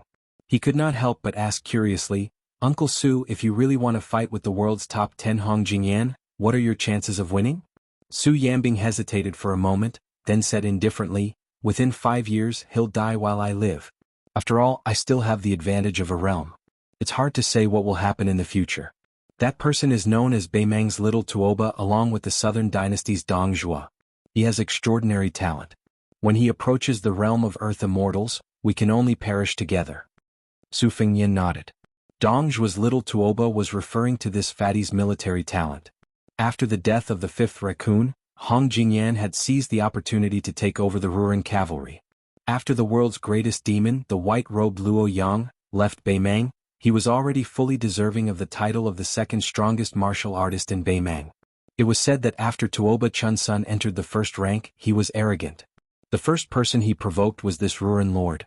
He lost miserably, but the more he was defeated, the braver he became. With a public 3-year agreement, he announced that he, Tuoba Chunsun, would break through one realm every 3 years. For every breakthrough, he would fight with Hong Jingyan, causing the Beimang court to look at him in a different light. The Jianghu was just this cruel. Anyone could be reduced to a stepping stone for the next legendary figure. Other than the old monster Wang Xinji who could compete with Lu Zhu 500 years ago, there was no one who was truly invincible. The beauty of the Jianghu was precisely this kind of cruelty and ruthlessness. It was just that if one wanted to become famous in one fell swoop, practicing the sword was comparatively more difficult. Putting aside the fact that Dong Tai was too immortal and there was no news of him, there were still many grandmasters of the way of the sword who overlooked the world's forest of swords. They were slightly better at practicing the blade. Only Gu Jiantang was a threshold that could not be bypassed. If one did not defeat them, it would be very difficult to claim that one's swordsmanship and blade techniques were the best in the world. The travel-worn Su Yanbing blended into the cavalry and asked in a low voice, "Your Highness, have you investigated the background of the master and servant pair of Ruliang?" Su Fengyin shook his head and smiled. "They are characters who came out of nowhere. We have never heard of them before. Not only did our Beiliang spies not know what to do, maybe Liang Xiaogo will also be accused of negligence. Actually, Liang Jianghu shouldn't have been so lonely these years. It was just that many grandmasters who had hopes of reaching first grade were killed by Han Diaoxi in secret. Some wandering immortals who pursued freedom, even if they reached first grade and stood aloof from worldly affairs, still couldn't escape from Han Diaoxi's bloody cat claws. Basically, every time they secretly left the capital under the emperor's orders, they would bring back 1 or 2 bloody heads. I really can't think of anyone who could escape the eyes of the imperial court in Jianghu and suddenly appear as a first-grade expert. Not to mention those second-grade sects in the Jianghu, even Dragon Tiger Mountain, Wu family, and Sword Tomb aren't all first-grade experts. It is already hard to reach second-grade grandmaster, not to mention rare first-grade experts. Those who follow the rules won't be able to become top figures. Those who don't follow the rules have all died under Han Diaoxi's hands. Who knows who that fellow is? He really doesn't care about his life." Su Yanbing asked, "Do you need me to deal with that person?" Su Fengyin still shook his head. "There is no rush. If the Lingzhou Iron Cavalry are all embroidered pillows that can't withstand a single blow, then I'll let Uncle Su clean up the mess." Su Yanbing frowned. Since he is a first-grade expert, even if he is at the lowest Vajra realm, then even if he can't kill 700 to 800 cavalry in one breath, it won't be hard for him to escape.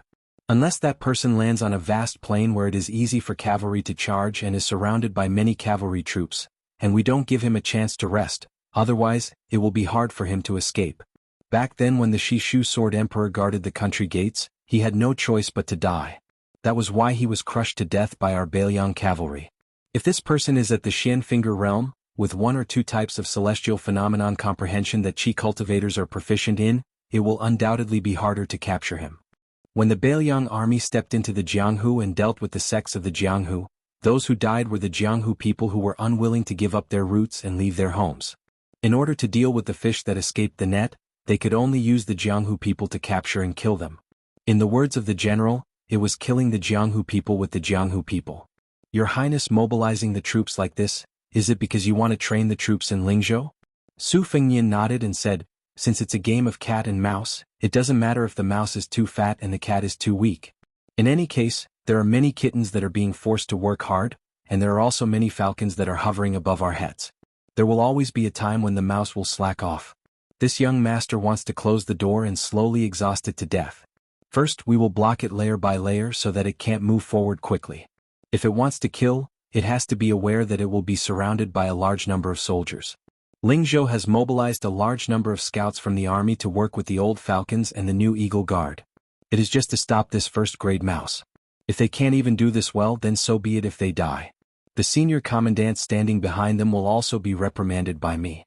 In this training, no matter if that pair of master and servant are numb to killing people, there will definitely be deaths. The Lingzhou officialdom did not kill anyone, and I am also holding back my anger. This is to prevent the soldiers of the Yu and Liang provinces from thinking that I only know how to talk and not use my blade." Su Yanbing smiled. "Your Highness, it is best that you take away my Lingzhou deputy general position. Just hearing about your Highness's complicated officialdom is giving me a headache." Su Fengyin smiled and asked, "Uncle Su, can you tell me about the first grade 4 realms?" Su Yanbing smiled. "Just talking is useless. Your Highness needs to be able to take a beating." Su Fengyin's eyes lit up. "Then I won't ride a horse and will run with Uncle Su to the border between Green Snake County and Dongfeng County?" Su Yanbing did not express his opinion. The normal spear in his hand swept across. Su Fengyin, who had hurriedly reacted, slapped the spear with both hands. As a result, he was knocked off his horse and his body floated several dozen feet away. Su Yanbing leapt high into the air. At the same time he raised his arm and threw out a spear.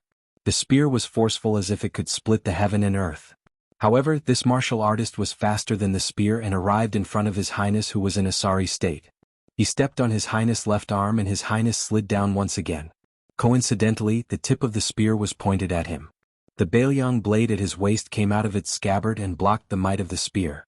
Su Yanbing, who was holding the spear, shook his wrist and the spear blossomed. Su Fengyin was so miserable that he could only retreat again and again. It could be said that he was surrounded by danger. Huang Xiaokuai was so frightened that his face turned pale. He thought that this fellow was an assassin. Just as he was about to mobilize the troops to save His Royal Highness, Han Laoshan, who was sitting steadily on the horse, said calmly, "It's fine. Give the order to continue forward." Chapter 949. The 600 riders had already passed through half of Green Snake County, but the pro-commandant Huang Xiaokuai still had not seen His Royal Highness. He was a bit impatient. If something happened to His Royal Highness, he was just a small commandant of Lingzhou. Even if he went to see the general, he would not be able to compensate for this crime. However, with Lingzhou's Deputy General Han Laoshan comforting him, Huang Xiaokuai could only suppress his annoyance. After all, General Han had the special honor of being the general's personal retainer for more than a decade. He knew everything about the prince's manor in Mount Qingliang. This made Huang Xiaokuai feel a bit more at ease. Beiliang did not lack generals and warriors like Dong Yueqi, who had enjoyed glory and wealth for many years and lost their nature. However, there were also many honest people like Huang Xiaokuai who were deeply grateful and conscientious. The end of the Spring and Autumn War had only been a generation ago. This large manor in Beiliang had the Beimang barbarians eyeing it covetously from the north. Many people still remembered the bloody smell of war on themselves or their parents. Outside a wine shop, the wind and snow were howling. Large snowflakes rustled down like goose feathers.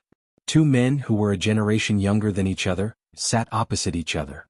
They ordered 2 pots of extremely hard to drink but very good at warming their stomachs. They each drank slowly. There were very few customers in the wine shop. A long spear without tassels was placed on the table. This made the wine shop's shopkeeper's desire to ask for a sky-high price somewhat dwindle. The heroes of Jianghu who could openly carry weapons on the northern Liang path were not simple. The owner covered his hand and couldn't help but take a few more glances at the shabbily dressed young master. He didn't look like a poor person. Why would he go out in such a shabby outfit in the bitter cold? Was he not afraid of freezing to death on the streets? This unreasonable god was a pitiful person who couldn't make it through the winter and spring socializing every year. Su Fengyin, who had been beaten up miserably along the way, drank a mouthful of strong wine. His entire body felt relaxed. Su Yambing slowly said, "100 rivers flow into the sea, 10,000 streams return to their origin. Practicing the sword, the blade and the spear in the end is all about forging the body's spirit and will. However, to put it nicely, it's a summary. To put it bluntly, it's just empty logic." However, he had no choice but to say it. When Su Yambing left his sect to roam Jianghu, his senior apprentice brother Wang Xiu and Li Chungang of the Spring and Autumn Sword and Armor were at the peak of Jianghu. He heard a lot of praises. Among them, Huang Longshan, who had monopolized the Spring and Autumn Sword Armor, said, "It's laughable that people are short-sighted. They didn't know the sword qi." At first, when he heard it, he only thought it was some literary praise. Later, when he really stepped into the mysterious finger realm from Vajra, he realized that these words were not without purpose. No matter how complicated the moves were or how simple they were, they all had to retreat in front of the 2 words, divine will. The world's divine will was broken down into countless types. For example, there were many paths under our feet. Among them, the sword will path was the most eye-catching, because there were too many swordsmen walking on this path. It created the scene of mountains rising one after another, like an endless dragon vein. Previously, when Su Yambing mentioned the sword will to His Highness, he did not simply want His Highness to abandon the saber and practice the sword. It was because of the solid foundation of the old god of swords 2-sleeved green snake and the sword tomb that nurtured the flying sword. Even if the realm fell, it would only fall in the internal energy. It would not hinder the spirit from rising from the ground. Especially when His Highness had comprehended it while playing the zither at the Peach Cheeks Pavilion. The Catman Han Xingxian was able to kill the celestial phenomenon with the mysterious finger. Among the masters in the world, he was second only to Dong Tai. This was why he was called the Invincible below the land immortals. The battle of life and death for us martial artists is not a debate between famous scholars. We will only do it by hook or by crook. The owner of the Western Sichuan cottage, who was killed by His Highness, was an example. He could be regarded as a land immortal if he was an armchair strategist. However, in front of the real top martial artist who had been tempered in blood, he was not worth mentioning. He was like a paper tiger that would be smashed with a poke. It was said that a poor family could not produce a noble son, and a gentle village could not produce a first-class master. These people walked the Jianghu. Even if they had a high starting point and were very fancy, they did not understand and disdained those unorthodox methods that did not conform to the rules. When facing a master of the same realm, they would only be humiliated. If not, how could they, who were born with famous teachers and secret manuals, not be at the top of the Jianghu? His Highness made Su Yanbing feel very gratified. It was because of the trip to Beimang. He put himself on the line of certain death and slowly cultivated the realm. He stumbled along the way, but once he got it, it was the real thing. His Highness was not like the younger generation of many famous families in the Jianghu. They had countless secret manuals in their hands, but none of them were written by their own painstaking efforts. If one followed the footsteps of others for a lifetime, how could one become a talent? Back then Su Yanbing left the sect for 2 reasons. Firstly, I was a disciple with a different surname, so I didn't want to compete with my senior brother Wuxia for anything. Secondly, I didn't want to be a frog at the bottom of a well. I wanted to see the local customs and customs of the Jianghu with my own eyes, as well as the various immortals who had come out into the world. All these years, when I was drinking and chatting with my senior brother Han Laoshan, he also said that he entered the Jianghu too late, which was why he was stuck at the Finger Xian realm for so many years. Perhaps he would never be able to ascend to heavenly phenomenon in this lifetime. Back then, among the 4 direct disciples of my master, the one with the highest talent wasn't me, nor was it Wang Xiu. It was Wu Jinling, who had never appeared in the Jianghu before. He entered the grade at the age of 9, second grade at the age of 12, and Vajra at the age of 17. Su Fengyin smiled and said, "It's quite a pity. Otherwise, Beiliang would have one more great grandmaster who reached the peak." Chapter 950. Su Yanbing, who was rarely sentimental, sighed, In Jianghu, every time a stone is thrown, there will be ripples on the lake or huge waves on the river. There will definitely be people who will drown in it. Who knows when it will be my turn? If Wu Jinling is like Zhao Ningxin of the Taoist master's residence in Longhu Mountain, he will be at a higher level than me, Su Yanbing. Su Fengyin shook his head and said, Some people are fine as bystanders in Jianghu, but they are not naturally suited to mingle in Jianghu. This is like those top scholars in the imperial court. In fact, not many of them can make it to the 2nd rank. They will be disbanded after a few years. They are far inferior to those ordinary jinshi. Su Yanbing nodded and said, It's hard not to believe in fate. Especially after entering the celestial state, only then do I know that the illusory concept of fate is not a preposterous word used by the ancestors to scare people. Su Fengyin drank the wine in the bowl in one gulp and said in a low voice, Previously when I was playing the zither, I was enlightened. After thinking about it, I only understood the word, come and go. Su Yanbing was very interested. He put down the bowl and asked with a smile, Your Highness, what do you mean? Su Fengyin put his hands in his sleeves and looked out of the window at the fierce wind and snow. His eyes drifted and he said leisurely, I once fought with Wang Xinji by chance. It was not a satisfying fight. Old Wang only used 70 to 80% of his strength at the last moment. After that, I was alone in the wilderness. I don't know if it was because I was in an out-of-body state or because I was possessed by the devil. Anyway, the first thing I did was to disperse mountains, rivers, and many things in the world in my mind. That kind of feeling was wonderful. It was as if the world was in my hands but I could throw it away at will. It was as if the world was the king of the world. Then, without any external objects, I was bored to death. I took back those things one by one. But in this process I was just a spectator at the beginning. I didn't catch anything. It wasn't until I was playing zither in the Peach Cheeks restaurant that I remembered the injustice of playing zither. In addition, I saw Song Yanqing's 14th sword. I vaguely felt that the Earth Immortal's sword was crying out for someone. Back then, I did a lot of ridiculous things like squandering money. Now I was just picking them up one by one. But I didn't want to cry out for injustice. Instead, it was because I was in an out-of-body state. The last place before I collected my thoughts was above the clouds of the 9th heaven. In a trance, I seemed to see a flood dragon surging, moving clouds and summoning rain. There were also many immortals sitting in various positions. No matter how the clouds moved, they always held fishing rods in their hands. They didn't have hooks, but they sat high above the heads of all living creatures. They swung their fishing rods again and again, fishing up strands of the world's fate. Especially above the Beiliang, the number of times they raised their fishing rods was especially frequent. I was clearly familiar with the back of the immortal who was singing loudly, but I just couldn't remember who it was. I couldn't cry out for injustice. What should I do? So, I really want to know if there's really someone above us. Is there a way to try slaying a dragon and killing an immortal? Only then can I vent my anger. Even Su Yanbing, whose cultivation realm was unfathomable, was dumbfounded when he heard such crazy words that were loud enough to blot out the sky. Su Fengyin suddenly stood up and looked to the east. The spring and autumn sword that was hovering outside the East Sea Martial Emperor City finally moved. To the east of Dongfeng County was Gui County. An elegant young master wearing a black robe rode slowly on a horse. A long saber with a white scabbard rested on his shoulder. His hands lazily rested on the sword, which rose and fell with the horse. A folding fan was inserted into the jade belt on his waist. He looked relaxed. Beside him was a retainer who didn't ride a horse.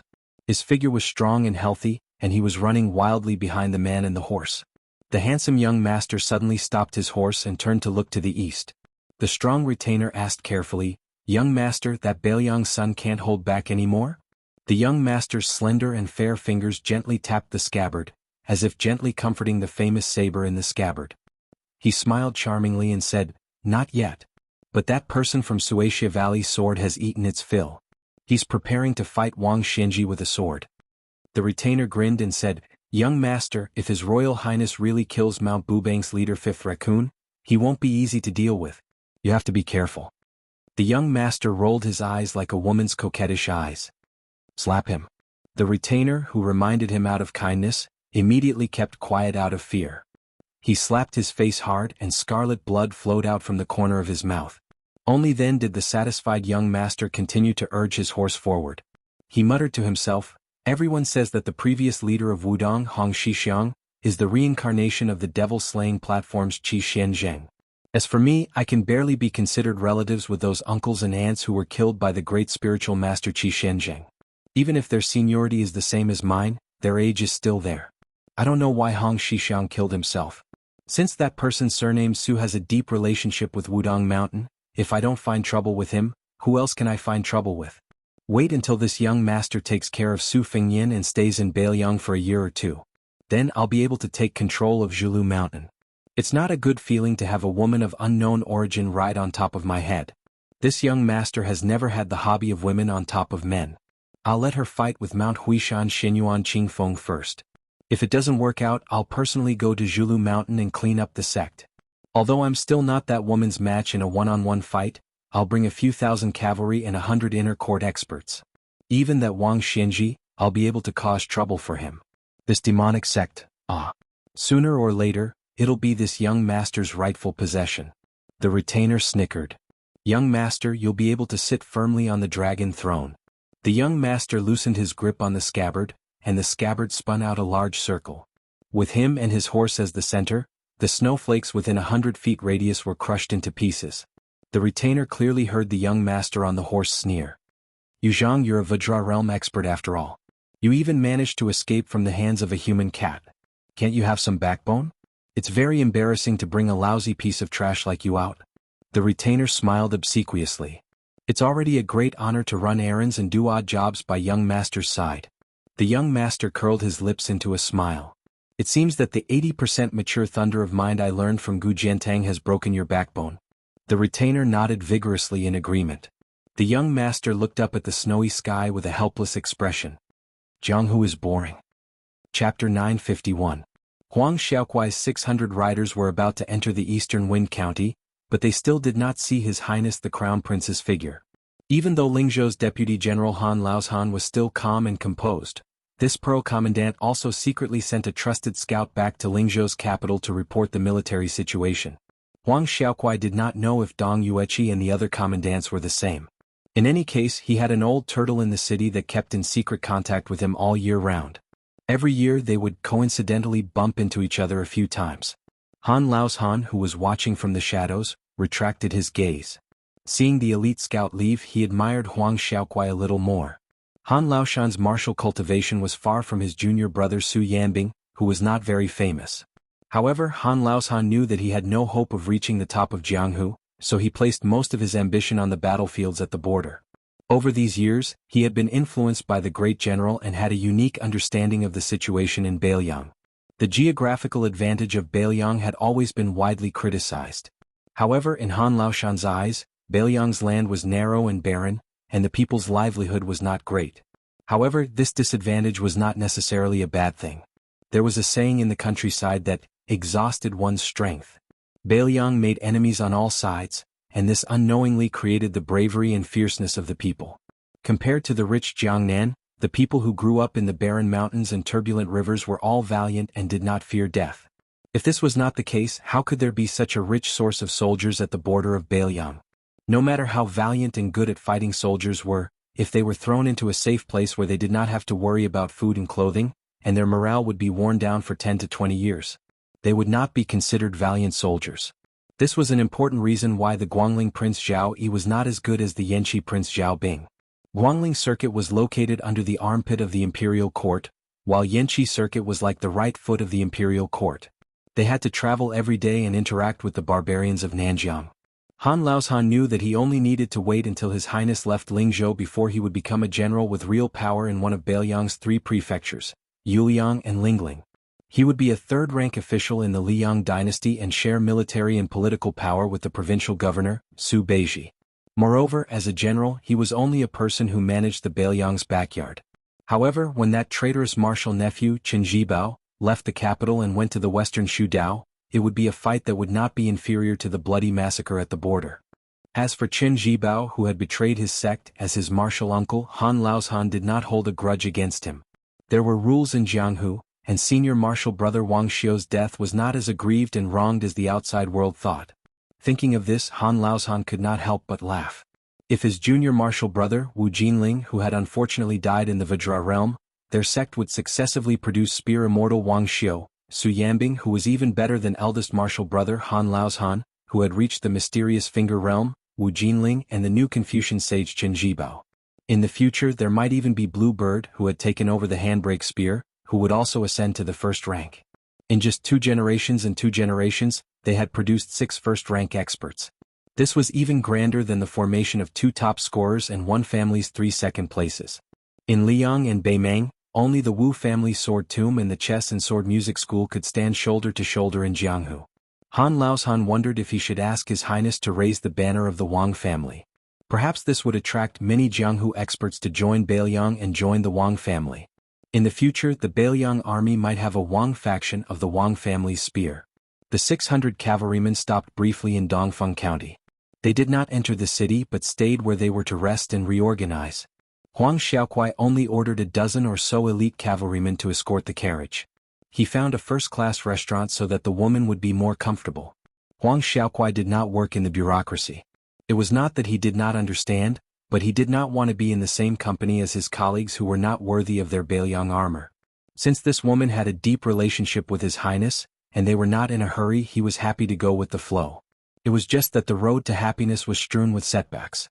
When Huang Xiaokuai saw the silhouette of a horse carriage at the city gates, other than the Pearl Cavalry under his command, who were dressed in casual clothes, there was also a large group of local knights who had somehow hooked up with them. Unable to escape the vulgar path of a profligate young master, there was also a large group of Jianghu disciples swarming over. Huang Xiaokuai fiercely spat on the back of his horse. These bastards actually dared to rob His Highness? Those Pearl cavalrymen also had good eyesight. When they saw the carriage heading towards Huang Xiaokuai's side, they immediately reined in their horses and hurriedly ordered their accomplices not to act rashly. However, a few of the cavalrymen were too busy trying to steal wives for the young masters in the city to stop their horses in time. When the simple carriage was less than 20 paces away from Huang Xiaokuai and his men, they finally realized that the situation was not good. They were about to turn their horses around. Huang Xiaokuai, who was sitting high up on his horse, had a ruthless look in his eyes. He shook his head. Next to him, an archer with outstanding strength in the Pearl cavalryman expressionlessly took out an arrow from his quiver and shot it. With a ping, the arrow pierced through the air, piercing through the skull and nailing into the snow. The pile of pale white snow on the side of the road was instantly dyed red by the fresh blood. The other 2 Jianghu cavalrymen wished that their mounts did not have an extra pair of hooves, but they were still shot to death one by one. Without exception, an arrow pierced through their heads, killing them on the spot. In the northern Liang region, who would dare to compete with a general seed who had military merits and was arrogant and domineering? Huang Xiaokuai expressionlessly squeezed his horse's belly. The date-red horse under him trotted forward. He took out the Bailiang saber from his waist and used the scabbard to point at a young master wearing a fur coat at the front. That fellow's face was gloomy and uncertain. Finally, he gathered his courage and slowly urged his horse forward. He was about to introduce himself and his father's surname General to prevent this foreign military officer wearing a military officer's armor from overthrowing the Dragon King Temple. Huang Xiaokuai already said in a neither cold nor warm tone, Lingzhou's general has already ordered the 6 counties of Lingzhou to not allow more than 5 cavalrymen to ride on the streets. Violators will be sent to the torture chamber for the first time and be whipped 50 times. Repeat offenders will be punished regardless of their family background. That young master did not think much of it, but in front of him, 3 people had died on the spot. He also saw that behind this military officer were strong and there were cavalrymen in succession. It did not seem like a normal army. He could only obediently smile and say, "General, this is my first offense today. I will go to the Yamen to surrender myself. I hope the general will not be angry." Huang Xiaokuai paused and asked, "You're called Gu Rund? Who is Dongfeng County Shiwu General Gu Yunshi to you?" The young master was delighted and quickly said, "He is my father. I wonder who the general is." Huang Xiaokuai smiled eerily and put away the Bailiang saber from his waist. He raised his arm and waved it. While the young master was stunned, another arrow swept through the wind and snow. Just as he thought that he had died in front of his house for no reason, his vision blurred. His body trembled and he swallowed with difficulty. He saw an unfamiliar young man standing next to the ruthless military officer. In his hand was the arrow that should have taken his life. The Pearl military officer, Huang Xiaokuai, quickly dismounted from his horse. Not only him but all the other Pearl cavalrymen also dismounted and stood at the same time. They stood like javelins stuck in the snow, respectful and reverent, their eyes blazing. Huang Xiaokuai did not call out His Royal Highness' identity. He only saw that the dumb goose had the guts to sit on his horse and not move. He was about to draw his saber and kill him personally. The young master, whose tattered clothes were not as luxurious as Gu Run's, shook his head and threw the arrow back high. It just so happened that it was thrown to the archer. He smiled warmly at the young master of the Gu family, who had finally regained his senses and had rolled off his horse to kneel on the ground. "I've heard that you, Gu Rund, once had a dispute with a group of rich young masters from Yenzhou. You taught them a lesson. After that, you said that no matter who they were, if they dared to behave atrociously in our Bailiang, you would teach them a lesson. It's a pity that your father had to privately compensate a Yenzhou general for this matter. Young Master Gu, I wonder if you still have this kind of backbone these past 2 years?" Gu Rund raised his head. His mind spun rapidly as he tried to guess the identity of this person. At the same time he tried to find a way out of the situation. Yes. This is all learning from His Highness the Crown Prince. His Highness said that only hedonistic sons who dare to point their spears at men from other places can be said to have reached the Grandmaster level in the competitive business of hedonism. This time, it was Gu Rund who was reckless and wanted to puff himself up at his own cost. He wanted to protect that Lady Yong Rong on her journey, and he definitely didn't want to do the despicable business of snatching people away. He only wanted to let the lady in the carriage leave safely. Gu Rund had been observing the situation the whole time. When he saw that person nod with a smile, he finally felt relieved. He heard that person's mellow voice say with a smile, "Let's forget about today. Go back to the city and tell your friends that riding horses in the city is only allowed to run as fast as a normal person. If more than 5 horses disturb the people on the streets, don't even talk about bumping into people. As long as they are caught, they will be punished according to the new rules. If there is a yamen that dares to cover for them, they will be stripped of their official position and sent to the border guard station. That's right, Gu Rund, remember to tell your father, Gu Yunshi, that I used to steal his wine pouch when I was young. If this General Wu still holds a grudge, he can go to Liangzhou and ask for it from me. As for you, Gu Rund, if you have the heart to stop harming the little rich young masters in the village, you can join the army. I will help you plead with this Pearl Commandant beside me to open the back door for you." Chapter 952. The previous chapter had more than 5,000 words, so this chapter is a bit late. The man and woman generally lived together peacefully. They passed through Dongfeng County and approached Jianghu County. Su Fengyin and Pei Nanwei rode side by side on a deep plank road. Another 100 li to the east was Tongmen Pass, which was known as a natural barrier. There was a saying that Tongmen Pass was solid, but Bailiang was solid. It was fully deserving of being the most important pass in Jianghu County.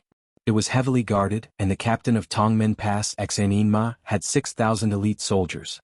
He was undoubtedly a trusted general that the king of Bailiang valued the most. This time, Su Fengyin moved the troops from all over Lingzhou out of their encampments, but not a single soldier was moved from Tongmen Pass. It was enough to show the extraordinary position of Tongmen Pass in Lingzhou. Su Fengyin did not let Huang Xiaokuai's 600 cavalry follow. Instead, he took a detour to Tongmen Pass to rest and reorganize. He only brought Pei Nanwei and Su Yanbing on this secret plank road that only the military horses could step on. In the past, there were some officials and generals who came here to compete in horsepower.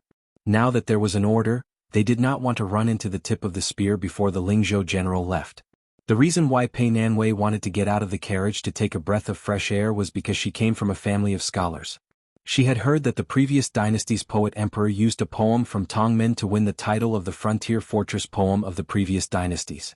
That was how Zhigui County came to be. It was said that there was a cliff carving of a sword hero left on the mountain wall in front of them. Her heart yearned to see it. Su Fengyan's hands did not pull on the reins. He closed his eyes and focused, allowing the warhorse to run forward. Pei Nanwei's equestrian skills were average, but she was not afraid of falling off the horse and getting injured. She took off her veiled hat and put on a sable fur coat. She rode a handsome black horse. In the white snow, it was hard to say whether she was like an agile butterfly or a peony swaying in the wind and snow. When Pei Nanwei stopped the horse and raised her head to look at the blurry stone carvings on the cliff, it seemed that there was nothing special about it. She came in high spirits but returned in disappointment. Especially when Su Fengyan mentioned this plank road to her. Just in the previous dynasty, there were more than 20,000 corpses in this area. This made Pei Nanwei's hair stand on end. She no longer had the least bit of leisure and elegance. It was almost dusk. Above her head was the heavy snow that did not want to stop. The plank road was dead silent and gloomy. She was obviously a little scared. She had no choice but to find something to talk about. She slowed down the horse and asked the man beside her why the Beiliang spies could not find out the details of the master and servant pair. Su Fengyan reached out his hand and accumulated a palm full of snowflakes. He held out a small round snowball and said carelessly, "A good spy is even rarer and more valuable than those brave and skillful military officers. Not only must they be able to endure the loneliness year after year, they must withstand conspiracy after conspiracy. The key is that they must always be loyal and devoted. They must also be able to take charge of an area and filter out all kinds of information. In the end, they have to risk their lives to deliver it back. Therefore, without 5 or 6 years of polishing, it is impossible to produce a qualified spy that can be used with confidence. Some old spies either disappear at will or directly betray the enemy camp. The difficulty of espionage lies in the fact that it is already difficult for spies to do things. It is even more important to test a person's tenacity. Not everyone is willing to do this job. In the past, in Chu Lushan's hands, there were more than 30 provinces in Beiliang. For more than 20 years, there were only about 400 people trained. What's more, half of them needed to be cast long lines to catch big fish. If they were divided among more than 30 provinces and more than 200 counties, how many people could each county have? In addition, last year, in order to help those scholars pass away smoothly, many precious spies who had been hiding for many years were lost. Besides, our Beiliang spared no effort to eradicate the spies on both sides of Liang and Beimang. Jianghu and Spiderweb also didn't rest for a single day. Every year, many people died between the three sides. It was fortunate that Chu Lushan was in charge of espionage. If it were anyone else, Beiliang would have long been blinded. Just those 300,000 cavalry, which is very frightening, won't be able to win a big battle. In the War of the Southern Dynasty, the Beiliang cavalry advanced all the way. A large part of the military merit had to be credited to the Beiliang spies. Last time when I went to Huangnam County, I only cared about killing people to vent my anger. I killed a few double-faced spies. After that, my sister scolded me for being a wastrel who didn't know the cost of daily necessities. Indeed, I wasn't wronged. Su Fengyan gently tossed the snowball into the distance. He said softly, "This world is really too big. It's not easy to find one person." Pei Nanwei shot a glance at him. She couldn't see his Royal Highness expression clearly. She only felt that there was a faint sense of desolation that was rarely seen. The wind and snow whistled. They were still dozens of li away from Tongmen Pass. Normally the journey wouldn't be long, but at this moment the snow on the plank road was thick and the horses' hooves were sinking. Even though Pei Nanwei was wearing a warm marten fur coat, she began to feel that the suffering was not light. Moreover, in the eyes of an expert, her equestrian skills were really shoddy. Su Fengyan looked at the sky. There were signs that it was getting heavier. The three of them were riding against the wind, but Pei Nanwei insisted on riding alone in the wind and snow. Su Fengyan looked on coldly from the side. When her horse suddenly slipped, her hands were already cold and numb. She didn't have the strength to hold the reins tightly. Just like that, she fell onto the plank road and rolled. Fortunately, the snow was soft and there was no injury. Su Fengyin reined in his horse and turned around. He stretched out a hand. She was stubborn. After standing up, she turned around and reached into the collar of her marten fur coat. She used her body temperature to warm her hands. She gritted her teeth and continued to ride forward. Su Fengyin was too lazy to ridicule her. He urged his horse to speed up and blocked in front of her horse to block the biting cold wind. When they finally saw the towering walls and flickering lights of Tongmen Pass, Pei Nanwei, who had endured to the end, finally fainted and fell off the horse. Su Fengyin then carried her onto the horse and quickly rode into the city. Chapter 953. His Highness the Heir of Tongmen personally led the way and led His Highness the Heir into that simple official residence that did not have the slightest bit of extravagance. When Pei Nanwei woke up with a splitting headache, she discovered that she was lying in a room as warm as spring. Aside from the fact that her snow-soaked fur coat had been taken off, her clothes were in perfect condition. Only then did Princess Consort Jianghu, who looked as if she had just made a trip to the gates of hell, slightly recovered her soul. Turning her head, she saw that a stove had been set up in the room. The man whose back was facing the bed was currently boiling wine. The aroma of the wine wafted through the air. Pei Nanwei, whose stomach was rumbling with hunger, rested her strength and put on a pair of brand new warm boots. She sat next to him and reached out to warm herself. Su Fengyin stretched out his hand and pointed at the carved mahogany food box on the stool, indicating that she was well fed and well clothed. However, he very kindly poured her a cup of scalding rice wine. Pei Nanwei opened the lid of the food box and did not pay attention to any decorum. She buried her head in the food and wolfed down the food. After drinking that cup of wine, she ordered another 2 cups. Very quickly, she began to feel a strong sense of fatigue. Perhaps because she was worried about him, she endured the urge to fight back and did not go to bed to sleep. In reality, the two of them were well aware that they were making a bet. They were betting on who would be the first to surrender. Before that, they would mind their own business. There was no need for her to deliberately put on a chaste and virtuous attitude. Pei Nanwei raised her eyelids and looked at him from the corner of her eyes. His face was illuminated by the light of the charcoal fire. He took off his outer coat, revealing the dark green soft armor that even a layman like Pei Nanwei could see was priceless. She bit her lips to wake herself up a bit. Her voice was hoarse as she asked, "Why do you want to practice the blade?" Su Fengyin was slightly distracted. He then shook his head and said in a flat voice, "I told you for fun. If I told you that I wanted to be a hero who would help others when I saw injustice, you would definitely not believe me. If I say it's to save my life, you're going to say that I don't know how lucky I am and that I'm pretending to be sick." Pei Nanwei poured herself a cup of wine, but she did not drink it all in one gulp like before. Instead, she placed the warm wine cup against her cheek and said with a smile, "Regarding your original intention of practicing the blade, I believe in the former more." She finally had the mood to chat, but Su Fengyin's mood was bleak. He said indifferently, "We still have to hurry on with the journey tomorrow morning. You sleep. Don't worry, I'll go out when I'm done." Pei Nanwei frowned her naturally charming brows, but still went to lie down on the bed. She held onto the corner of the blanket with both hands. She didn't hear any movement for a long time, so she turned around and looked at the back of the figure in the room. Not long after, he used a pair of tongs to stir up some ash and covered it with the charcoal so that it would burn slower. Then he got up and quietly left the room. Su Fengyin came to the top of the wall of Tongmen Pass. Su Yanbing and Wei Shaking were standing far away. They were sensible enough not to disturb him. The snow continued to fall for an entire night. At the first glimmer of dawn, the green hills turned white. A rider and a servant entered Jianghu County without any obstructions. Ever since they entered the borders of Bailiang and intimidated a few squads of government troops that were as insignificant as ants, it was as if they had entered a no-man's land. The retainer with the strength of the Vajra realm couldn't help but ask, "Young master, is this Bailiang heir so scared that he's hiding? Does he really think that everything will be fine just because he's hanging a no-war sign?" The handsome young master who was gently patting his palm with a folding fan was enjoying the snowy scenery along the way.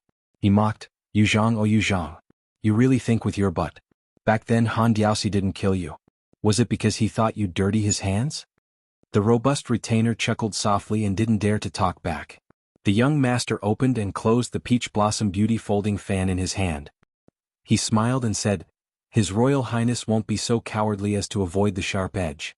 However, this young master really doesn't put him in my eyes. I still want to experience White Bear Yuan Zhuozong's left-handed saber.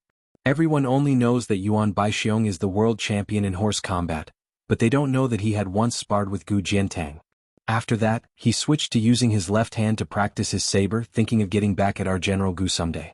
However, it's not easy for this young master to meet Yuan Baixiong, the commander of the cavalry. No matter how useless the Bailiang cavalry in Lingzhou is, they still can't be underestimated. Let's see how big of a welcoming party Su Fengyan can put up. Yu Zhang, if it's just a small fight with a few hundred cavalry, I'll leave it to you. Remember, it's okay to break an arm or a leg, but don't kill anyone. The Vajra realm servant twisted his neck, and it cracked like a string of soybeans. He nodded and smiled sinisterly. If His Royal Highness is stingy and uses 300 to 400 cavalry to fool you, no matter how thick the formation is, it won't be able to withstand a few attacks from me. The young master didn't wear a saber on his waist. Instead, he used a long vermilion rope to tie the famous saber. The other end of the rope was tied to his wrist, and he just hung it on the side of the horse's belly, swaying.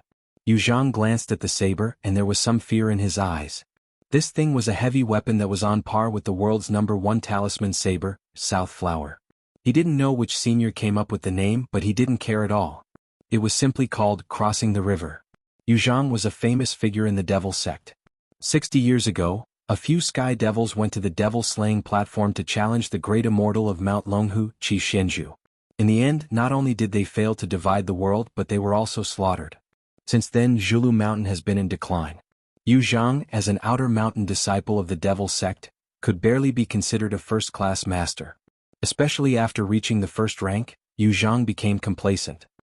He refused the recruitment of the last remaining Duke of Mount Zhulu, and did not enter the mountain to be conferred the title of Marquis. Instead, he led a group of people to revolt, calling himself the leader of the Devil sect.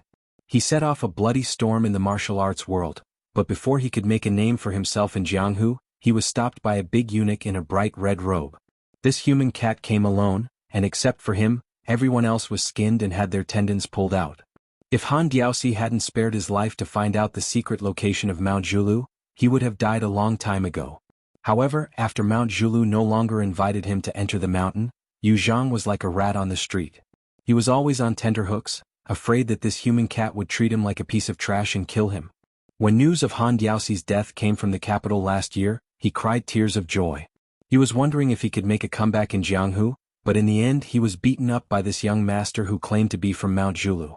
He was even able to use General Gu's Thunderheart Square, and many secret techniques of the Wu family sword tomb and Dongyue sword pool. His own skills were all seen by this young man once, and he was able to use them for his own use. So what if Yu Zhang was a first-rank master? How could he not be shocked? Yu Zhang had to admit that there were indeed martial arts geniuses that were hard to come by in 100 years. In the past, it was Wang Xinji, Li Chenggang, and the other seniors of the Jianghu. In the future, it would most likely be the young owner of the Crossing the River saber. The young man raised his head and saw a peregrine falcon fly by. He smiled charmingly and said to himself, "It's a bit slow." Chapter 954. Peregrine falcons constantly flew above the master and servant. Yu Zhang was only a boorish man and was not familiar with military formations.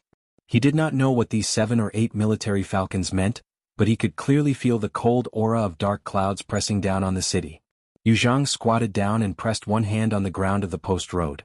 He wanted to report the situation of the enemy to the young master with the folding fan. There were 200 riders charging toward them, but Yu Zhang quickly remembered that the young master's realm was much higher than his, and the Xian finger had the mysterious power of divination, so he did not want to flatter him. Yu Zhang picked up a snowball and weighed it in his hand, wondering if he should smash an eyesore falcon to death. Out of the corner of his eye, he saw a particularly bold scout. The other scouts in all directions all stopped their horses at a distance.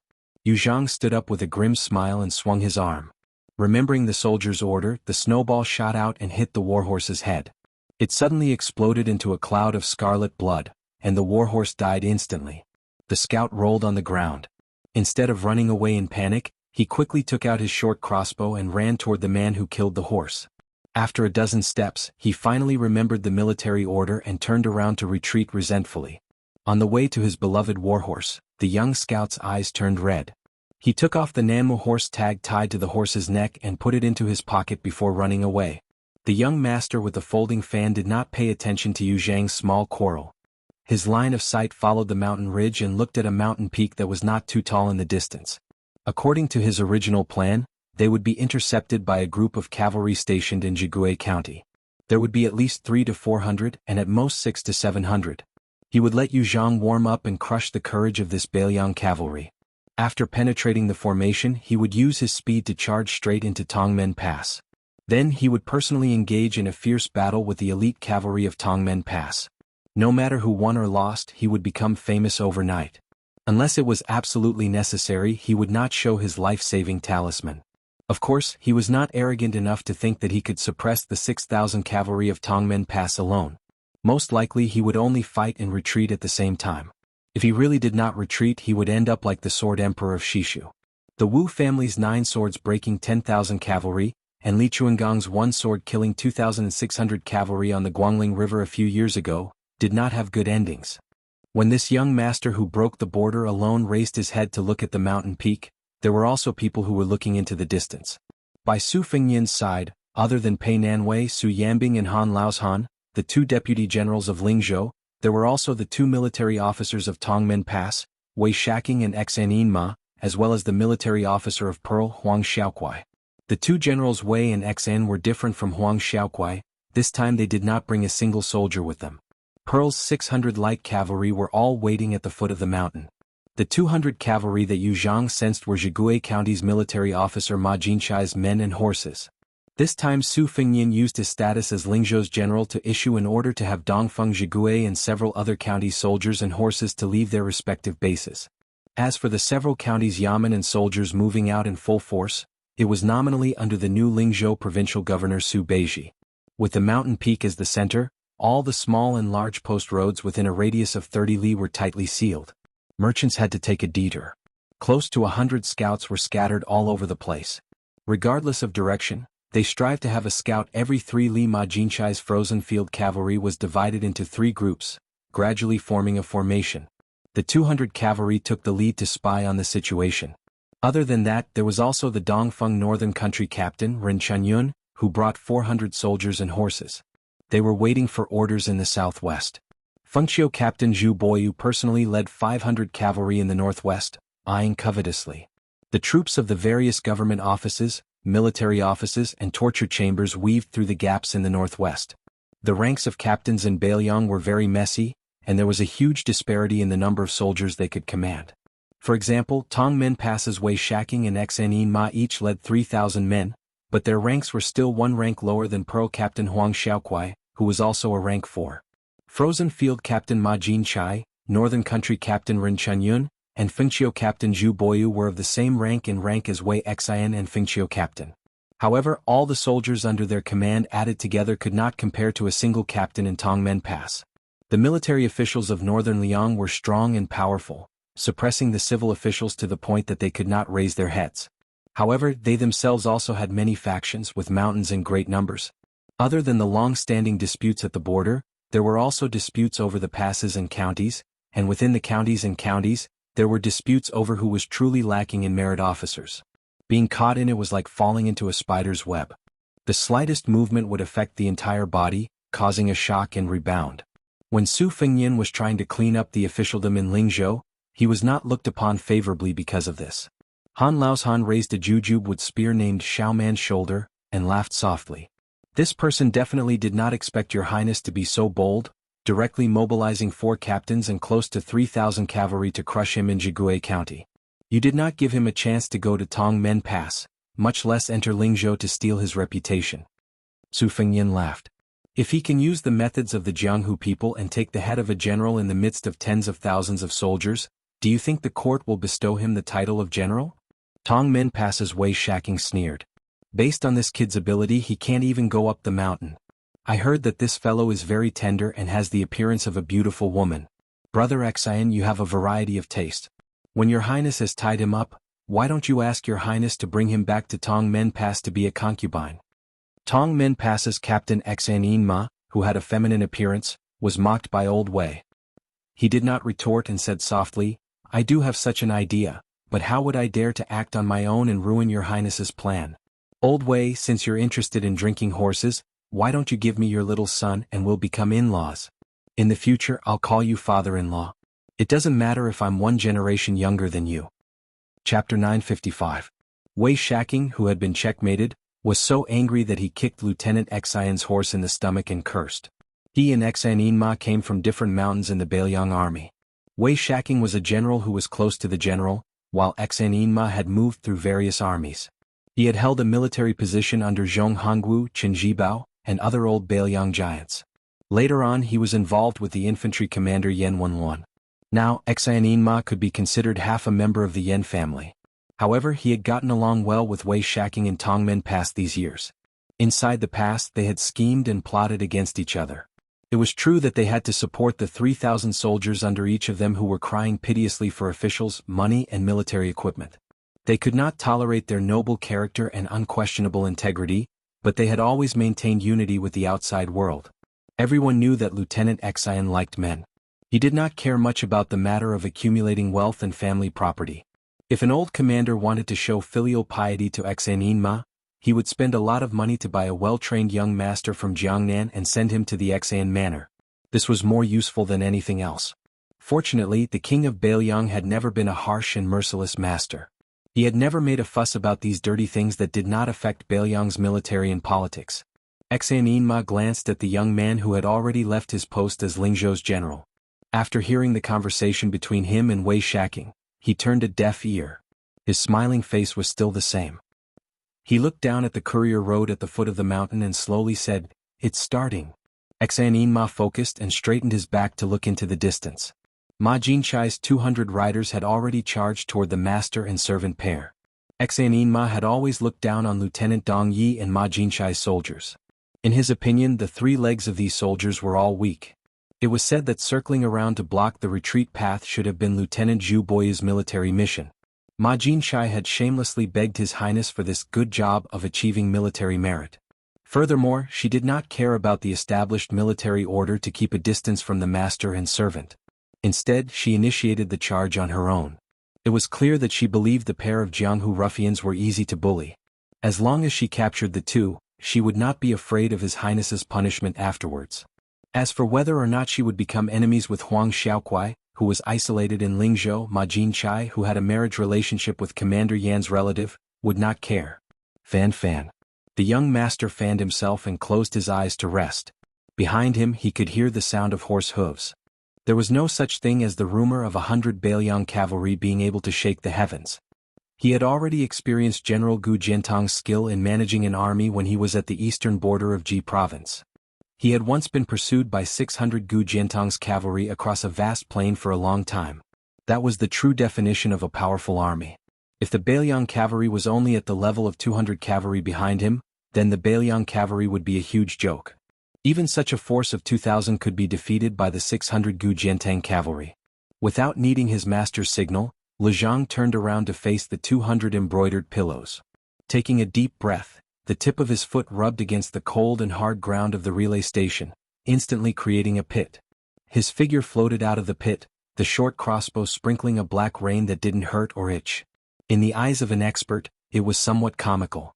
Although Lu Zhang looked aggressive, he was actually still 60 to 70 zhang away. Ma Jinchai, who was at the bottom of the 200 cavalry, didn't feel anything wrong. There were more than a dozen brightly armored cavalry escorting her. Among them, there was actually a charming and petite retainer wearing a gorgeous light armor. She was clearly a woman with a graceful figure. It turned out that in addition to snatching the credit, Ma Jinchai also wanted to show off his commanding skills in front of the doting beauty. However, Ma Jinchai's expression changed drastically. She saw that the 200 riders were only focused on charging forward, but that Jianghu man's speed was far faster than a warhorse's. The second wave of crossbows splashed down on his head, but it could not be said that they missed. It was just that the man did not even bother to reach out his hand to block the crossbow bolts, allowing them to hit his body.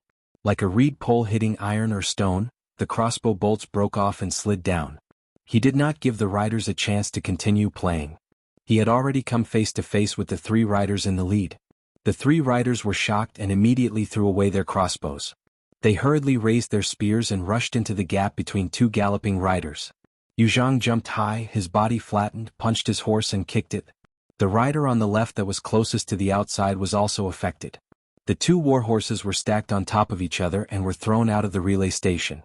The warhorse on the right was even smashed 50 to 60 zhang away by the man's fist. It crashed to the ground with a loud bang, causing snow to fly everywhere like willow catkins. Yu Zhang's expression changed drastically. Two warhorses were stacked on top of each other and were thrown out of the relay station. The warhorse on the right was even smashed 50 to 60 zhang away by the man's fist. Following that, the three riders were clearly terrified and wanted to avoid the man's unstoppable momentum. However, they did not have time to do so. One of the riders was quite skilled in horsemanship.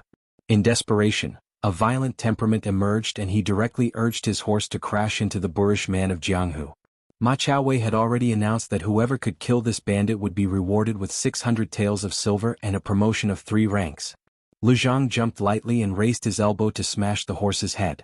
A tall horse that was charging forward was actually knocked down by the elbow. The rider who was charging forward also took the opportunity to stab the intrepid Lu Zhang in the chest with his spear. However, before he could be pleasantly surprised, he felt a piercing pain from the web between his thumb and index finger. The spear slipped out of his hand. Lu Zhang grabbed the spear with one hand and grabbed the rider's collar with the other, throwing him high into the air like he was grabbing a chick. Then he flicked his wrist and raised the spear. His figure retreated backwards and caught up with the 2 riders who had luckily brushed past him. He then placed the spear horizontally and blocked their path. The 2 warhorses collided with the spear and were actually unable to move forward. The few rows of riders behind them pushed their spears against each other. The charging formation from before was instantly disrupted. Lu Zhang infused internal energy into the spear with both hands and laughed as he stepped forward. The dozen or so riders in front of him clustered together and were thrown off their horses. Lu Zhang did not care about these weak ants. He switched from holding the spear horizontally with both hands to holding it with one hand. A few clever riders on horseback threw their spears. One of the spears was aimed at Lu Zhang's head. The man who was as docile as a domesticated cat and dog in front of the young master with the fan slammed his head forward and directly shattered the spear. He snatched the spear from his hand and swept it diagonally upwards, hitting the rider's waist. The rider's body bent and flew horizontally, rolling into a slightly playful snowball on the snowy ground. Lu Zhang leaped forward. He did not care about spear techniques and only used the spear in his hand as a staff.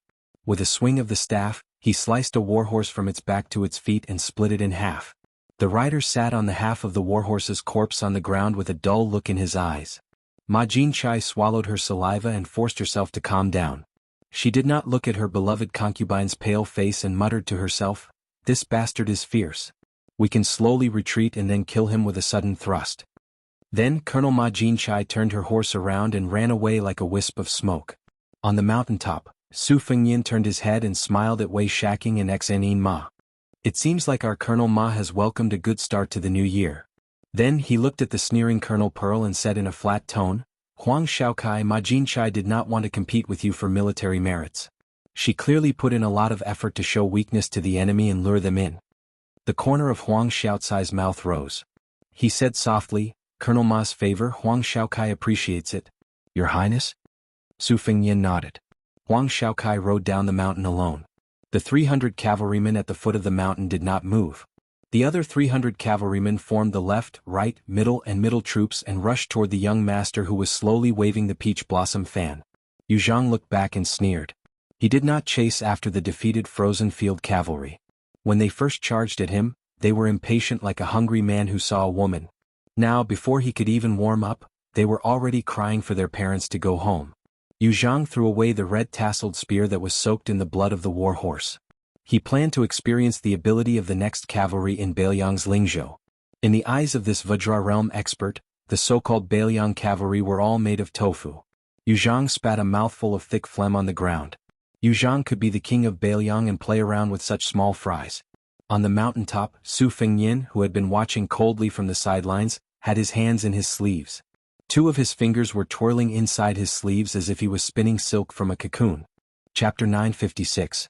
On the post-house route, the battle with the frozen field cavalry as the main characters had come to an end. Very quickly, there were scouts who passed on the general military information to the commandant of the Northwest, Ren Chunyun, and the commandant of the Northwest, Zhu Boyu. The reactions of the two generals were completely different. Dressed in bright red armor, Ren Chunyun stood with a saber at her side. When she heard that Ma Jinchai had suffered a setback, she laughed loudly and stroked her horse's mane with a gloating expression. As generals of the same province, their ranks were similar. Since the official hats on their heads were not too different, then naturally they were enemies. Ren Chunyun, who came from a poor background, had long disliked the laughably named Commandant Ma. Her subordinates were all descendants of Lingzhou's generals, so how could they train elite soldiers? There were 2 plains on the Lingzhou plains that were easy for cavalry to stretch out and train. Last year, Ren Chunyun had a dispute with Ma Jinchai and fiercely taught the flashy frozen field cavalry a lesson. However, Ma Jinchai quickly turned the tables on Ren Chunyun in the officialdom. The salary was not bad and no one dared to do anything to this lightning pool. Ren Chunyun only received some leftovers that did not even have B-grade aptitude. Only after asking around did she find out that it was Ma Jinchai's in-law who was an important member of Bailiang's military depot who had set up a stumbling block. Later on, Ma Jinchai brought 100 cavalry with brand new armor to Ren Chunyun's territory to flaunt her might under the pretext of killing roaming bandits. If it were not for Ren Chunyun firmly suppressing the lower generals to not cause trouble, there would have been a mutiny. On the other side, Zhu Boyu was much calmer. His impression of Ma Jinchai had always been bad, but he never showed it on his face. If he really met her, he would drink and be polite. Therefore, the Windcoat cavalry got along quite well with Ma Jinchai and the other young masters. The main reason was that Zhu Boyu was also a military official who had come out of a general's manor. His father's generation had fought side by side, and there was a life-and-death relationship as a foundation. However, although Zhu Boyu had never been to the battlefield at the border and his achievements were rather thin, he was one of the few Bailiang youths who could calm down and manage the army. These years, he held real power and was often mocked by many surplus generals who had returned to Lingzhou with military achievements. This made Zhu Boyu more willing to get along with Ma Jinchai and the others. After all, the fake friendship and toasting was better than those old seniors who did not have any descendants who would show off their seniority the moment they met. Right now, Zhu Boyu was worried that His Royal Highness, who had not started a killing spree in the Lingzhou officialdom, would use this chance to make an example out of Ma Jinchai and drag him down. Why would His Royal Highness care if a Windcoat cavalry without any military achievements was clean and honest or was in cahoots with Ma Jinchai? Zhu Boyu, who had the misfortune of being born with a baby face, sat high on the back of a horse. His warhorse was only AB grade. The Windcoat cavalry only had 30 A-grade warhorses, and they were all given to those who had military achievements and elite soldiers. Zhu Boyu waved his hand and let the scout, who did not need to report based on the rules of the Windcoat cavalry, return to investigate. Zhu Boyu, who was wearing normal armor, let out a breath of air. His expression was abnormally serious because he could see that His Royal Highness had a bodhisattva heart for the Lingzhou officialdom. However, there was a difference between the military and politics. With the example of Huaihua Great General Zhong Hongwu as an example, Zhu Boyu was certain that the troops in Lingzhou would not be so lucky. The peach blossom beauty fan was gently fanned and a gentle breeze blew across his face. The hair on his temples fluttered lightly. The handsome young master in a black fur coat looked over at the same level. The 3 cavalry units that surrounded them in a fan-shaped battle formation were like clouds and mud compared to the previous 200 cavalry units. The hooves of the horses were in sync and there was no confusion at all. With his outstanding eyesight, he could clearly see the young faces of the cavalry. Their eyes were firm as if they had received instructions and did not have any intention of using the light crossbows. Bailiang had very strict restrictions on crossbows. If one carried a Bailiang knife, they could rely on their family background to get away with it. However, if one dared to carry a crossbow, even if it was an inch-long crossbow, which was a weak light crossbow that a maiden could use, once discovered, their family would be confiscated on the same day. There was no room for negotiation. The movement sprinted wildly on the post road. The straight line under his feet splattered mud in all directions. It was frightening. The Vajra realm martial artist, who was tired of being a lackey, only wanted to do whatever he could to his heart's content. In his eyes, the 200 cavalrymen who could not withstand a single blow from him were frail little girls who needed to be supported. The 200 to 300 cavalrymen in front of him were nothing more than slightly stronger and sturdier women who could not withstand a few blows from him. The first pin expert, whose personality did not match his name, laughed loudly as he charged forward. 3 iron spears pierced toward him at the same time. Lejang grabbed 2 cold spears with both hands and twisted them into 2 lumps of iron. He pulled his wrists inward and then knocked them outward. The 2 cavalrymen who refused to let go were knocked off their horses by him. The spear in the middle was aimed at Lejang's chest, but it did not pierce through. Instead, the burly man with a smile on his face continued to charge forward. The spear that pierced downwards curved in an exaggerated arc in the air. It was obvious that this cavalryman's strength and tenacity were not comparable to Ma Jinshai's troops. As an outstanding martial artist who could occupy a place among the small group of people at the top of Jianghu, Lu Zhang did not care if the ant under his feet bit him lightly or heavily. He bent his knees and crawled under the belly of a horse. He lifted a galloping warhorse with one shoulder. Like an overlord carrying a cauldron, Lu Zhang threw the warhorse to the back of the cavalryman. The few cavalrymen who were caught in the crossfire fell to the ground and could not get up. However, they were quickly pulled up by the cavalrymen who had bypassed the dead warhorses. Two of their comrades rode on the same horse and fiercely thrust their spears at Lu Zhang, who was completely invulnerable. Lu Zhang, who was finally somewhat interested, laughed wildly. He suddenly rose from the ground and stepped on a cavalryman's head. Then he took advantage of the situation and moved left and right, stepping on the cavalrymen and warhorses one by one. In an instant, more than a dozen cavalrymen had completely lost their ability to fight. Lu Zhang seemed to be still not satisfied. After landing on the ground, he was too lazy to attack. He only focused on charging forward. Wherever he went, the warhorses' bones were broken and they died after violent collisions.